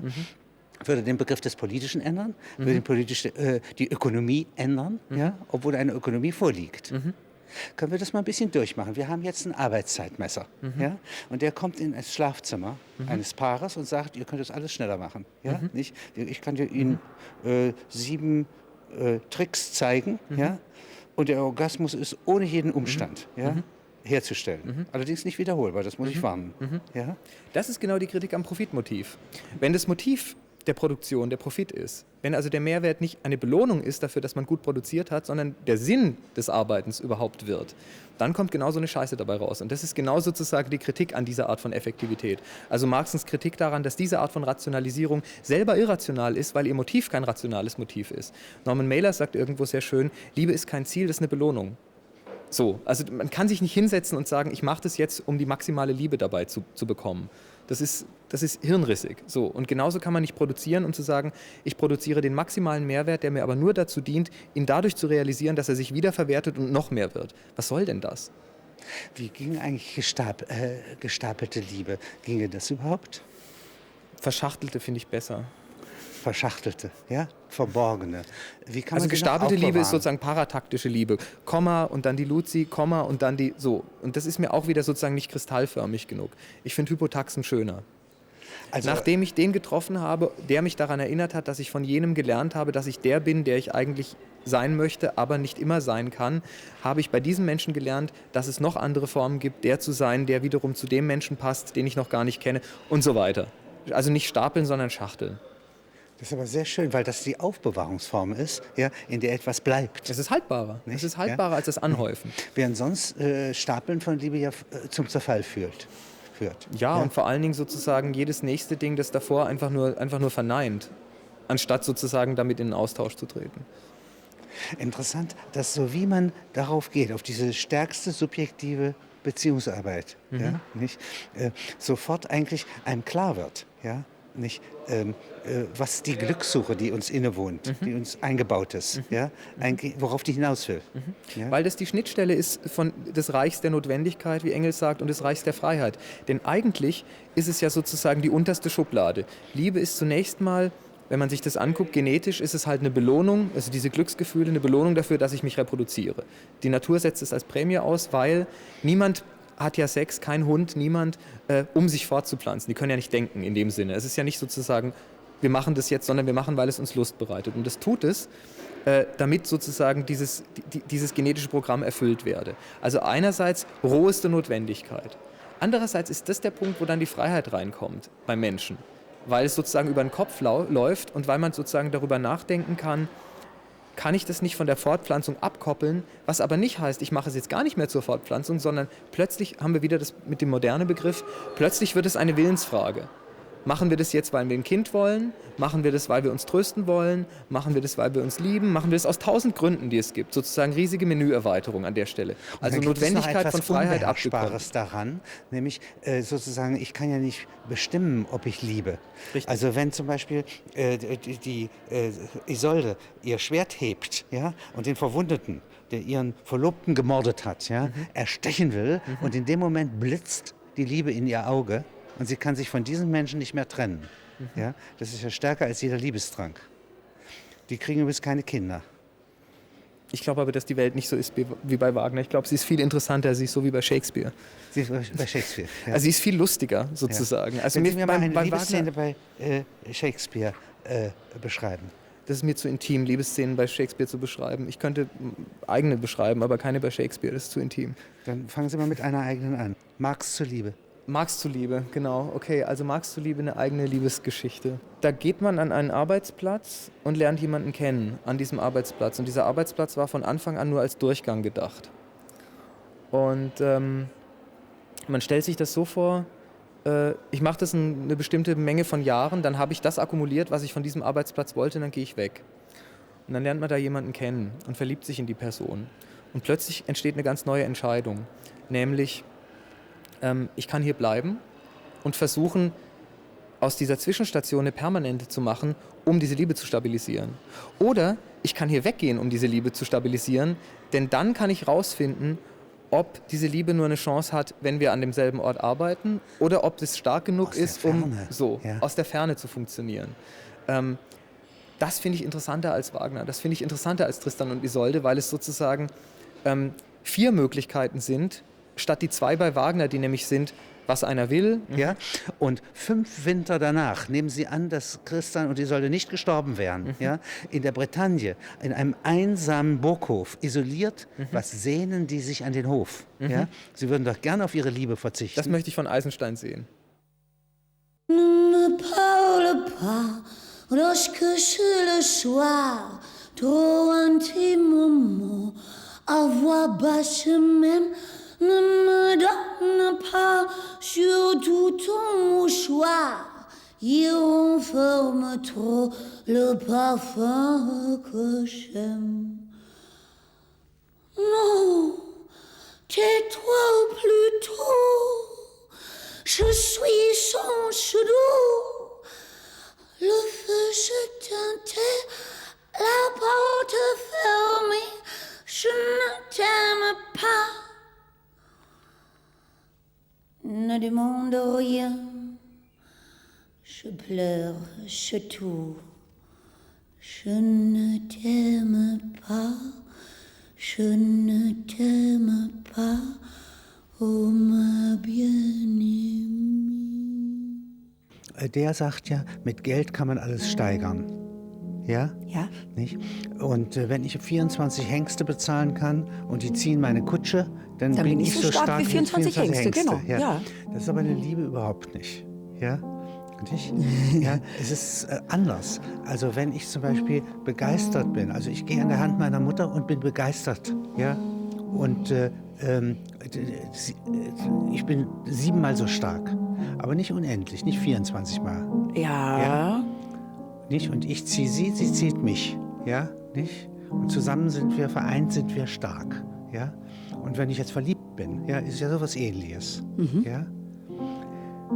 Additive Liebe, subtraktive Liebe. Ja, kann man sowas sagen? Was wäre für Sie die subtraktive Liebe? Wenn die zwei Liebe? sich lähmen. Ja? Ach so, ja. Sie sind immer zusammen, ja, nicht? Sie hindern sich, andere zu lieben und gegenseitig lieben sie sich jetzt auch irgendwann mal nicht mehr. Ja? Weil sie zu sparsam sind. Das ist fatal. Ja, mit der Freizügigkeit, ja. Nicht? Ja. Ja. Ja. Ja, das mit der Frage, ja, kann man Liebe kaufen? Ja. Gibt es auch dieses Beispiel von Vater Goriot, der sein ganzes Geld hergegeben hat, seinen Töchtern, die ihre Liebhaber damit aushalten, die verliebt sind in so Spieler, die das ganze Geld verprassen. Und sie entfernen sich von diesem Vater, ja, Genau. um das, was er ihnen an Geld, an Schubkraft gegeben hat. Genau. Ja. Und dann liegt er auf seinem Sterbebett. Wie König Lear. Und er sagt, mein Gott, wenn ich jetzt Geld hätte, hätte ich es doch behalten. Meine Töchter, sie wären um mich herum und sie würden echte Tränen weinen. Sie würden mir die Backen ablecken und sie würden mir die Hände küssen. Das heißt, hätte er noch das Geld, würde er noch geliebt. Und er stellt sich eben nicht diese protestantische Frage, ach, die würden mich doch nur lieben. Genau, er ist nicht so kindisch, dass er um seiner selbst willen geliebt werden will, sondern er erkennt tatsächlich, hätte ich das Geld, würde ich noch geliebt werden. Jetzt habe ich keines, deswegen bin ich alleine. Das heißt, in diesem Beispiel heißt es doch, ja, man kann Liebe kaufen. Man kann sie natürlich nicht in dem Sinne kaufen, dass man das Geld hinknallt und sagt, das will ich jetzt dafür. Da muss noch etwas anderes dazu kommen. Ja, genau. Ja, ja. Was, Wolfgang Port auch beschreibt als das Glück in der Liebe. Da kommt plötzlich etwas dazu, ein irrationales Moment. Das kann etwas Unmögliches ein Zauber. manchmal überbrücken. Ja? Genau, Nicht? das überbrückt Standesunterschiede, das überbrückt soziale Unterschiede. Genau. Und das natürlich, ja, das sind auch spannende Liebesgeschichten, wo plötzlich jemand, genau, Ungebildetes aus der falschen Klasse einfach mit seiner Begabung, mit seiner Schönheit, mit seinem Charme, mit seinem Talent etwas anderes erreicht. Irgendwo hinkommt, wo ihm Leute eben dafür dankbar sind und ja, wo man dafür geliebt wird. Was, Henker, freilich Hand und Füße und Kopf und Hintern, die sind dein. Doch alles, was ich frisch genieße, ist das darum weniger mein? Wenn ich 6 Hengste zahlen kann, sind ihre Kräfte nicht dann meine? Die anthropologische Seite des Geldes heißt das Kapitel hier. Das Geld als Kuppler zwischen dem Bedürfnis und dem Gegenstand, zwischen dem Leben und dem Lebensmittel des Menschen.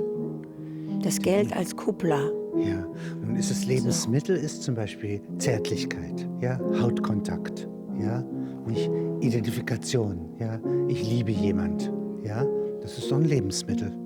Anders kann ich nicht leben. Ja. Ja. Ja. Quantum davon braucht jeder Mensch. Ja. Und schon jedes Kind. Ja. Es wird hospitalistisch, ja, wenn es das nicht kriegt. Ja? Ja. Und das ist jetzt Geld, ja, zwischen Menschen. Ja? Manchmal erzählt einer schöne Geschichten Und das ist das Geld der Liebe. Ja? Ja. Nicht?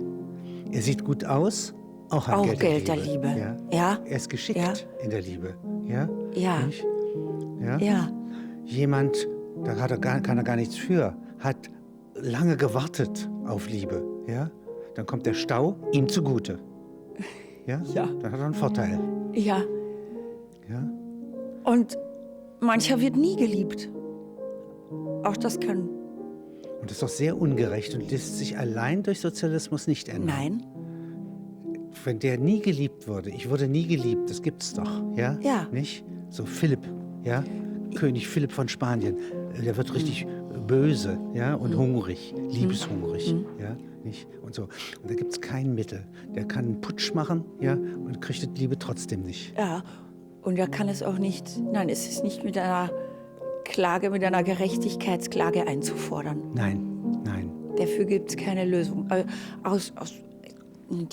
Die christliche Religion verspricht diese Lösung, oder? Ja, Da werden dann alle aber wie geliebt. macht man Aber das? Man kann ja schwierig. ein Stück Liebe Ohne- hier spart ein bisschen Liebe an, ja, und kann sie verausgaben. Aber eigentlich wäre es da aber schön, denn eigentlich ist es unverzeihlich, nicht, wenn einer nicht geliebt wird. Also nehmen Sie mal an, ein großer, reicher Reeder, ja, nicht? Und dessen Frau, die in ihn vernarrt ist, haben einen Sohn und den verehren sie. Ja. Und eine Tochter, die wird dicklich, weil sie nicht geliebt wird. Ja. Das ist doch unverzeihlich. Ja, man kann das als Kind ja eigentlich auch gar nicht glauben, dass man nicht, also das weiß man von sich, man spürt es vielleicht zwar, also wenn ich Aber mich man kann es nicht erinnere, glauben. aber man will es nicht muss nehmen, auf man einem kann es nicht, Irrtum beruhen. genau, das muss, da denkt man, es ist nur ein kleiner Fehler in der Rechnung oder so, irgendwas sieht man falsch, aber eigentlich muss man natürlich total geliebt werden, was anderes möchte man und kann man sich nicht vorstellen. Sie sagten vorhin, Marx ging ja einen Moment lang davon aus, dass man die Familie auflösen kann. Ja? Denn sie steht eigentlich... Was für ein interessanter Gedanke, den haben wir ganz verloren, oder? Ja. Der ist doch gar nicht mehr in der Diskussion. Ja, Dass man die aber Familie also auflesen könnte, das sagt keiner. Sagt keiner. Nein, es wird beschworen von allen Richtungen, allen Parteien, oder? Die Familie Richtig wird ist hochgehalten. aber, dass die Familien- und die Clan-Verfassung für den Sozialismus am wenigsten geeignet ist. Ja? Nicht? Also damit es eine gesellschaftliche Fabrik Menschen macht, die selber interessiert sind, gleich zu sein. Ja? Nicht? Dazu müsste man die Familie überwinden und durch was anderes Liebevolles ersetzen. Aber es gibt es nicht, sondern der Rückfall geht immer in die Höhlengesellschaft, in die Stammesgesellschaft, in die Familie zurück. Mutet uns doch heute die Familie, also jetzt Meine ganz ich nicht von... negativ. Nein, ich meine es auch nicht negativ, also man muss, man hat seine eigenen Selbstverständlichkeiten, natürlich mit der eigenen Familie, die möchte man nicht in Frage stellen. Aber dann können wir ja noch anders über die Dinge nachdenken und draufschauen. Und dann fragen wir uns doch, ob das nicht eine sehr barbarische Einrichtung ist, die Familie. Ja. Barbarisch, ja, und gleichzeitig Naja, ist barbarisch ist nicht der richtige Ausdruck. Aber sie ist die Nein, einzige aber Fabrik. etwas alt, etwas... Aber jede Gesellschaft, die ich kenne, besteht aus lauter kleinen Köhlerhütten, wo sozusagen Liebe gekocht wird, Zuwendung gekocht wird und wo einer den anderen irgendwie schützt oder ihn bekämpft, ihn und schützt wen anders und so weiter. Aber es ist eigentlich unser Arsenal, nicht, mit dem wir erstmal doch wuchern. Das ist unser wirkliches Kapital, das in Familien gehackt wird. Das sind die emotionalen Äcker. Ja, aber es ist ja auch das, was uns zum Wahnsinn treibt, oder? Oder warum sich manche Leute umbringen oder sich gegenseitig umbringen, weil man aus der Familie ja nicht anders rauskommt. Nein. Also man kann seinem Kind nicht kündigen. Nein. Man kann sich scheiden lassen, das ist was anderes. Ja. Aber man kann sein Kind nicht kündigen und man kann seine Eltern nicht kündigen. Und die einzige Möglichkeit, da rauszukommen, ist, sich gegenseitig umzubringen. Das heißt, Davon Familie handeln ja die produziert ganzen Dramen Mord bei und Totschlag. Shakespeare beispielsweise. Ja, also Zum gibt ja Beispiel? reichlich Dramen. Ja, nicht? oder da gibt es auch diese Geschichte, was weiß ich, mir fällt jetzt was jüngeren Datums, Elfriede Jelinek, die Ausgesperrten, wo dann Paulus Manka im Film losgeht und seine Familie zerhackt. Aber es ist eigentlich hilfloses Geschrei, nicht? Wir kommen da sonst nicht raus. Dieser Vertrag den können wir nicht Nein, können kündigen. wir nicht kündigen. Nein. Genau. Nein. Die Ein-Kind-Familie in China ist ja ein Versuch, das etwas zu zähmen. Nicht? Ja? Hier, was wir hier die ganze Zeit hören, das betrifft eine Priesterin, ja, nicht? Die ist der Mondgöttin gewidmet, die Norma. Ja? Sie ist keusch, aber hat schon 2 Kinder, von dem Besatzungsoffizier. Ja? Also auch hier dringt auch die Familie sofort wieder hinein. Ja? Aber im Gegensatz zu Medea tötet sie die beiden Kinder nicht, um ihren untreuen Liebhaber zu strafen. Ja, ich habe ja immer den Eindruck bei Medea, es geht da nicht um einen untreuen Liebhaber. Ich glaube, ich finde das immer zu kurz. Ein bisschen zu, also das ist da sicher von drin. Sich aus dem Drache, der Kinder umbringt? Nein, gar nicht. Ein ganz kalt kalkulierter politischer Akt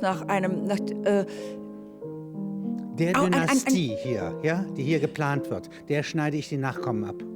Ja, und zwar, weil die ja sonst kein anderes Feld mehr hat. Also als der Mensch zur Frau wurde. Also vorher waren Frauen auch Menschen und dann gibt es einen traumatischen Einschnitt. Seitdem sind die Frauen keine Menschen mehr, sondern sind Frauen. Denn der Mensch heutzutage, also das sehen Sie ganz klar auf der Bühne. Ja. Faust kommt auf die Bühne und ist der Mensch. Er steht für uns alle. Ja? Ich muss mich auch, ich denke über mich als Mensch natürlich auch über Faust nach. Ich denke nicht über Gretchen nach, weil sie ist ja kein Mensch, die wird ja nur von ihm aus gesehen. Das heißt, seiner Subjektivität ordnet sich alles unter. Hamlet kommt auf die Bühne und vertritt die Menschheit. Medea kommt auf die Bühne und hat ein Damenbindenproblem. Sie vertritt nicht die Menschheit. Sie vertritt das Problem, sie hat ein Frauenproblem. Eben wie Sie sagen, sie hat das Problem eines untreuen Liebhabers. Ja? Sie hat aber für mich nicht das Problem eines untreuen Liebhabers, sondern sie hat das Problem, dass sie kein ganzer Mensch mehr ist. Und an ihr sehen wir, die ist nämlich noch einer, die lässt sich das nicht gefallen.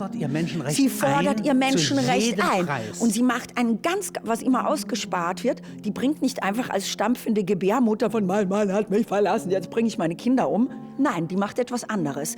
Es kommt ein König in die Stadt, die sorgt nämlich für ihr Weiterleben. Das ist kein emotionaler, da wo man die Frauen so gerne hinschiebt, in den Bereich der Natur, in den Bereich des einfach Emotionalen aus dem Bauch heraus, überhaupt nicht.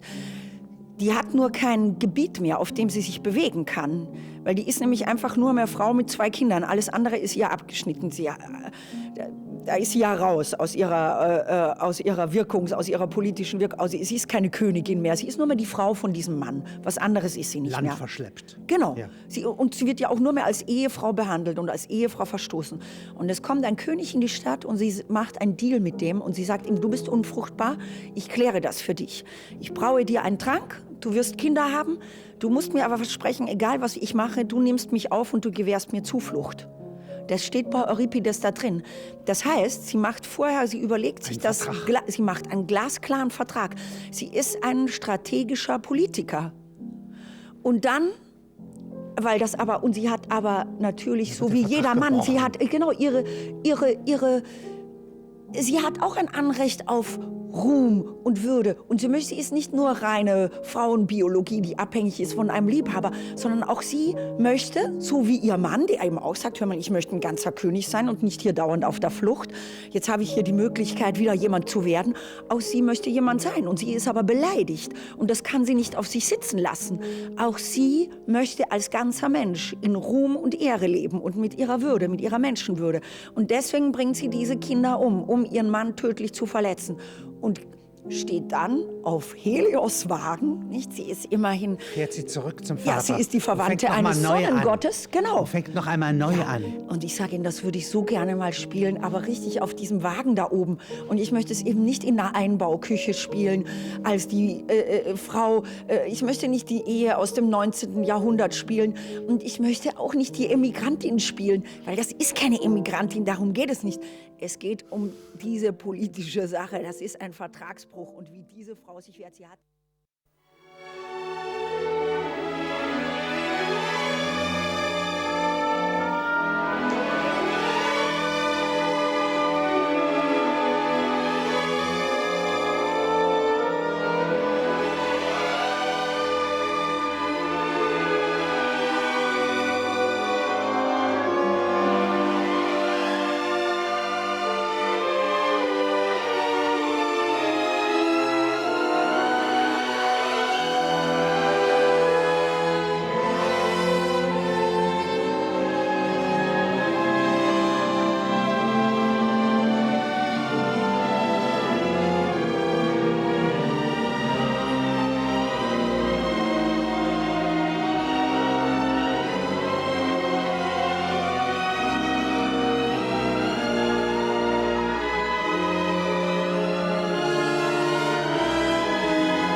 Wir sind Matrosen auf einem Kriegsschiff. Und was ist euer erster Auftritt auf der Bühne? Was tut ihr da? Wir werden erschossen, sozusagen. Wir sind Meuterer auf einem Schiff und dann werden wir erschossen. Wie lange seid ihr auf der Bühne? Insgesamt die ganze Aufführung, mit verschiedenen Auftritten. Also, aber in der ersten, ihr taucht nicht wieder als lebende Tote sozusagen auf? Nein, dann sind wir halt andere Matrosen. Ich bin ein Seemann aus Essen. Ich bin ein Matrose aus Duisburg. Ich bin Matrose aus Duisburg.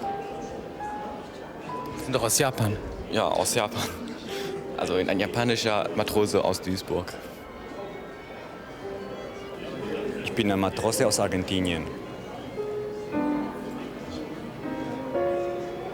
Ich bin Matros aus Paris.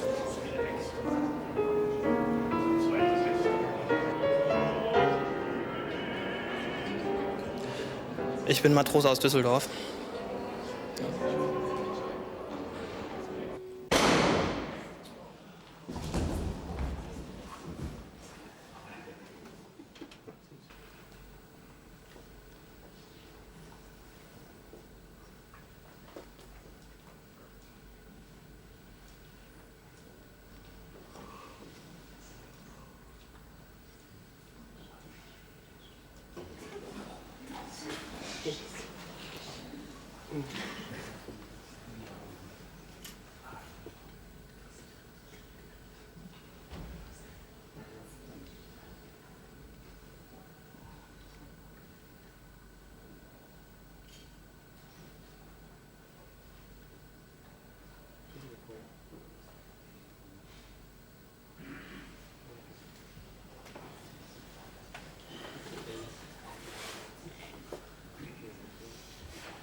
Schröter, zu Anfang sieht man eine Pantomime,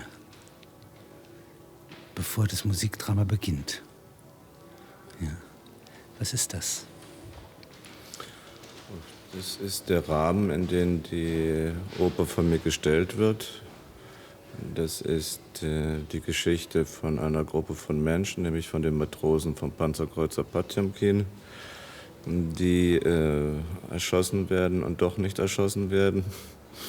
Und die in diesem Raum, also in der Todesnähe, in der Todesbedrohung, diese Geschichte dann erfinden, bis Tristan und Isolde. Das ist der Rahmen, in dem das stattfindet. Also diese Revolte auf diesem Kriegsschiff war ja eine in sich völlig gerechtfertigte. Und dafür, das wussten sie, jedenfalls, dass sie das nicht überleben würden, nicht? Und im Angesicht dieser Fahrt, irgendwann mussten sie in Odessa ankommen, im vollen Bewusstsein des nahenden Todes, kann man sich vorstellen, dass Menschen entweder resignieren, lethargisch sind oder ganz hysterisch werden oder aber versuchen, noch etwas zu erfinden, etwas zu empfinden, was so viel zu tun hat wie das Leben, nämlich Liebe und Tod. Und auf diese Weise entstand dieser Rahmen für die Tristan-Aufführung. Nochmal die Situation. Die haben einen Aufstand gemacht gegen ihre Offiziere. Sie haben gemeutert nach Seerecht. Sie fahren durch die russische Kriegsflotte, die sie umlagert, hindurch. Keiner schießt. Sie kommen in irgendeinen neutralen Hafen, können dort aber nicht bleiben. Ja, richtig. Werden wieder ausgeliefert gewissermaßen. Und das ist die Situation, in der sie auf ihren Tod warten. Der Zar wird sie töten. Absolut, ja.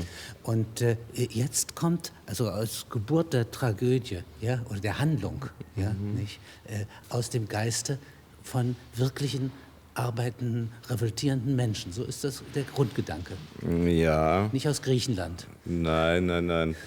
Und dann ist sicher noch was, dann ist die Freiheit, sich die Freiheit zu nehmen, eben nicht beheimatet zu leben, eben nicht an einem Ort, sondern wie wiederum die Carmen singt, die ja auch dieses Freiheitsgefühl hat, dieses Freiheitsgedanken und Gefühl, et surtout la chose enivrante, la liberté. Und vor allem dieses besoffen machende Moment der Freiheit, nicht? Und et le ciel comme univers und der Himmel, Universum und die Erde, das alles gehört mir alles. Ich hänge an nichts, bewege mich von einem Punkt zum anderen und lebe in dieser Bewegung und halte mich nicht fest, nicht mal an einem anderen Menschen, so wie am Schluss, dass der Don José mit ihr versucht. Als ob ich fliege. Und Sie sagen, kurz vor dem Tod, so wie der Gehängte nach einmal sein Leben vorüberziehen lässt. In der Sekunde seines Todes gibt es diesen Film, sagt man ja. Nicht? Ja. Wer weiß es denn genau? Und das ist die Stelle, in der die Utopie entsteht. Kann man sagen, ja. Und Liebe ist eine Utopie. Die wesentlichste. Und Wagner sagt ja selbst, glaube ich, dass er nicht geliebt hat, und deswegen die Oper schreibt. Oper kann man eigentlich nicht sagen. Sie sagen mal, wie hat er das selber genannt? Gesamtkunstwerk, Musikkunstwerk. Aber dies hier hat er Handlung genannt. Handlung, ja. Eine Handlung für, also so wie Favola per Musica, nicht? Bei Monteverdi, so nennt er das eine Geschichte, eine Handlung.